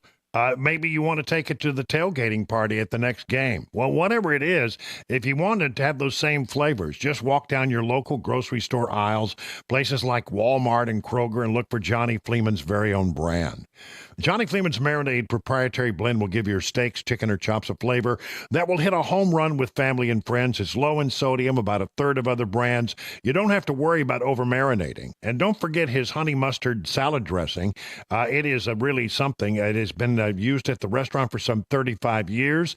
You can use it as a salad dressing or a dipping sauce for your favorite chicken fingers, fresh cut veggies, or chips. Now, if your favorite grocer isn't stocking Johnny Fleeman products, just ask them to do so. For more information, go to visit your johnnyfleeman.com. That's the website, johnnyfleeman.com. And it goes without saying, for those times when you want someone else to do the cooking, they'll always be glad to see you at your nearest Legend Steakhouse for lunch or for dinner. The guaranteed offer is the easiest way to sell your home. It's really simple. We bring you an all-cash offer. You close in as little as 21 days. No home inspections, no lock boxes, no open houses. Go to markspain.com to get a guaranteed offer and start packing.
"38 minutes now past the hour of 6 o'clock on Super Talk. I'm Brian Wilson in the chair for another 22 minutes before we get out of here. And again, I will not be here tomorrow as I head off to my 50th high school reunion. And I know you'll forgive me. I don't want to be gone right now. It's such a busy time. But, I just felt like this is one of those things where you got to do it. You got to be there. Oh, yeah, so, for sure. Yeah, for sure. So I'm working on that, and I'll be back on Monday. Matt Murphy will be in here tomorrow. If there's anything going on, I'll try to call in. Then if I feel like you just can't get by without my sharp analysis on a certain situation, I'll try to give you a call. But anyway, I'll be back on Monday, and again, thanks to Matt for doing that. A lot of things that I want to sort of clean up here on the aisle 4 as we get ready to wrap up what will be end of the week for me. Yesterday, we told you that the LA Times had not decided to make an endorsement. They are not going to have any endorsement on the presidential race. The LA Times, a very left-leaning paper, bit of a surprise. They have, over the last 20 years, always, it seems, done an endorsement of the Democrat presidential candidate. And apparently the word comes that the reason they didn't this time is the editorial board was set to do it, to endorse Kamala Harris, but the owner of the paper, Dr. Patrick Soon-Shiong, who bought the newspaper in 2018, informed the Times editor that the paper would not take a position. Editorial editors Mariel Garza quit Wednesday, telling Columbia Journalism Review that in dangerous times, honest people need to take a stand. This is how I'm standing up. And so the owner, Patrick Soon-Shiong, he put out a note on X to explain his position. The editorial board was provided the opportunity to draft a factual analysis of all of the positive and negative policies by each candidate during their tenures at the White House and how these policies affected the nation. In this way, with this clear and nonpartisan information side by side, our readers would decide who would be worthy of being president for the next 4 years. Instead of adopting the path as suggested by the owner of the newspaper, by the way, the owner is the boss, ultimate boss. The editorial board chose to remain silent, and I accept their decision. But they are really making a bunch of noise going out the door about it. I don't think we're ever going to change our readers' minds, says Garza, the editorial editor who has resigned. Our readers, for the most part, are Harris supporters. We're a very liberal paper. I didn't think we're going to change the outcome of the election in California. We're a very liberal paper. No kidding. You know, there's supposed to be a rule. You know, when I studied, I was a broadcast journalist for most of my career, and I guess I sort of still am. But my master's degree is in print journalism. And I went to college in my 40s, and I studied print journalism. And I wanted to be able, it came at a good time, really, because, you know, with the internet, you need to be able to write not only for the ear, which we don't write correctly for the ear. If you ever saw a piece of broadcast copy, you'd be appalled. We sound out words. We use slashes and pauses and ellipses to do all kinds. So it's really, you know, if you learn to write for broadcast, it's not at all like what you would write for if you were going to be reading something in a newspaper or on a website. So with the web coming up, I decided I'd get this degree, and I got a master's degree in print journalism. We talked about this all the time. There's supposed to be this division between the newspaper, you know, the newspaper part where they report the news, and the editorial page where sometimes they are liberal, sometimes they are conservative, sometimes, you know, it's hard to tell which is which. They take positions that are hard to identify them as either a conservative or a liberal paper. But it's the editorial page that decides, it's supposed to be the editorial page that decides whether a paper is liberal or conservative. But it's not supposed to, you know, slop over to the actual reporting of news, and it does. In papers like the LA Times, the New York Times, the Washington Post, you know, somewhere along the line, this bright white line of division was supposed to be there, and it's just disappeared over time. Is Ukraine running out of soldiers to fight Russia? That's amazing. And this is an interesting story. Despite fighting well and eliminating Russian troops by the hundreds of even thousands during any given battle, the Ukrainian armed forces are facing a serious manpower shortage. I can understand this. The problem has become so acute that military recruiters in Ukraine are staking out events with large crowds and looking for draft-age men to serve in the army. The recruiters have gone to extraordinary lengths to do their jobs, even pulling men from weddings, partings, and concerts who have not registered for military service. And they're looking to find the draft dodgers. Meanwhile, you got to wonder how the Russians are doing. I mean, there's this big report out there yesterday that there are North Korean troops Military troops training in Russia. What is that? What is that all about? Are the North Koreans going to provide military manpower for the Russians? They've taken such losses, and you can understand why, the Russians would be looking for help. But, I mean, that would be really something different if the North Koreans decided to enter that fray. And what are they up to? We're watching them. We have amazing things. We have, what we call national technical means, satellites, and the ability to listen to communications virtually all over the world. And so we're watching what's going on out there. But, nobody seems to be coming forward to tell us what they think it means. Why would the North Koreans be training people inside of Russia? One way or the other, I'm hoping that, when this election is over, that whole thing comes to an end and they find a way to, as Donald Trump says, he says he can end it. I believe he can. We'll see how it all goes. Hurricane Helene's damage related to expenses related in North Carolina is shattering records estimated at $53 billion.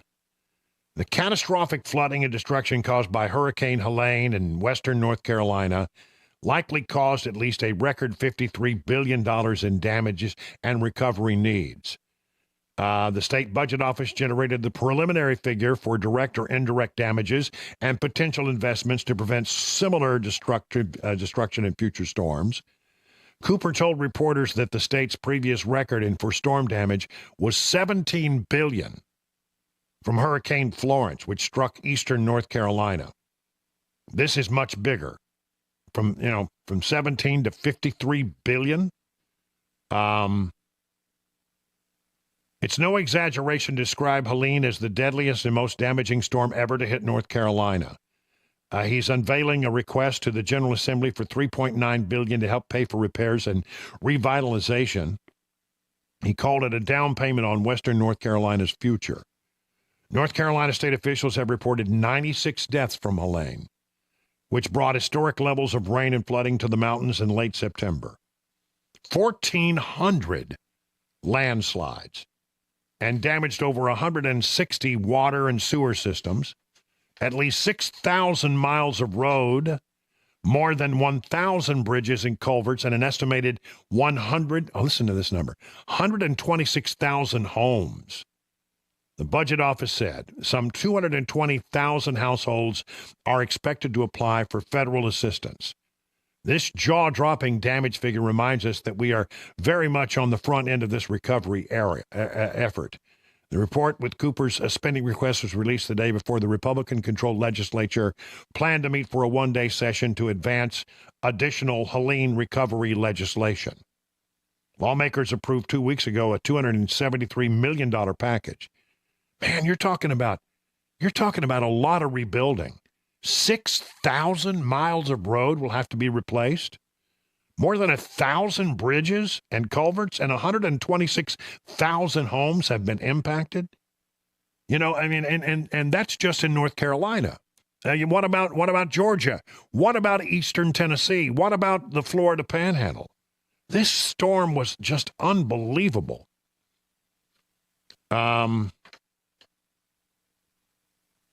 The damage report projects that $48.8 billion in direct or indirect damages, along with $4.8 in anticipated mitigation expenses. The budget office estimates the federal government will cover $13.6 billion, with private and other sources covering $6.3 billion. Most of the losses won't ever be recovered. A lot of these poor people, in the Appalachian Mountains where the landslides, 1,400 landslides. Unbelievable. 1,400 landslides. They don't have any insurance. Most of these people lived in the mountains, and the thought of them needing flood insurance is a thought that never crossed their minds. They never thought that they would ever need something like that. It's just a terrible, terrible loss for people in eastern Tennessee, North Carolina, Georgia, and South Carolina to a little degree, but mostly those, and then the Florida Panhandle, where it really just cut a swath right through there. I don't know how long it's going to take for this stuff to get fixed. I mean, in Eastern Tennessee, they're talking about years. In North Carolina, they're talking about years. Some people will never recover. And even if you get a little help from the government, is it going to be enough to completely rebuild what you had? I doubt it. I sincerely doubt it. And is that a loan? Is that a gift? How does that work? Poor people, have really suffered a tremendous amount. And your heart's just got to go out to them. The other thing that I keep hearing about what's going on out there is that they've got a real problem and that FEMA is just not getting the job done. 50 minutes now past the hour of 6 o'clock.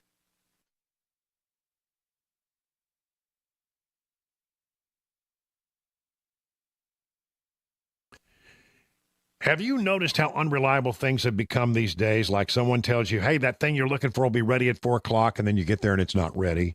Oh, man, doesn't that just cheese you? It really does. And if you've had it with unreliable vehicle repair shops, come to URFARB. URFARB has your vehicle ready when it's really ready, so you don't have to stand around waiting. URFARB repairs all European cars with quality that beats the dealer without dealer pricing. That's because dealer repair shops are designed to pay virtually all of a dealership's overhead. And that's a lot of money. Why would you want to pay for that? At URFARB, reliable also means a 3-year nationwide warranty plus a free loaner car with every repair appointment. Make sure you call ahead as loaner cars are very popular. If you're tired of unreliable vehicle repair shops, come to where it is reliable. URFARB, family owned for 24 years. Call 844-URFARB or visit myurafix.com. That's myurafix.com.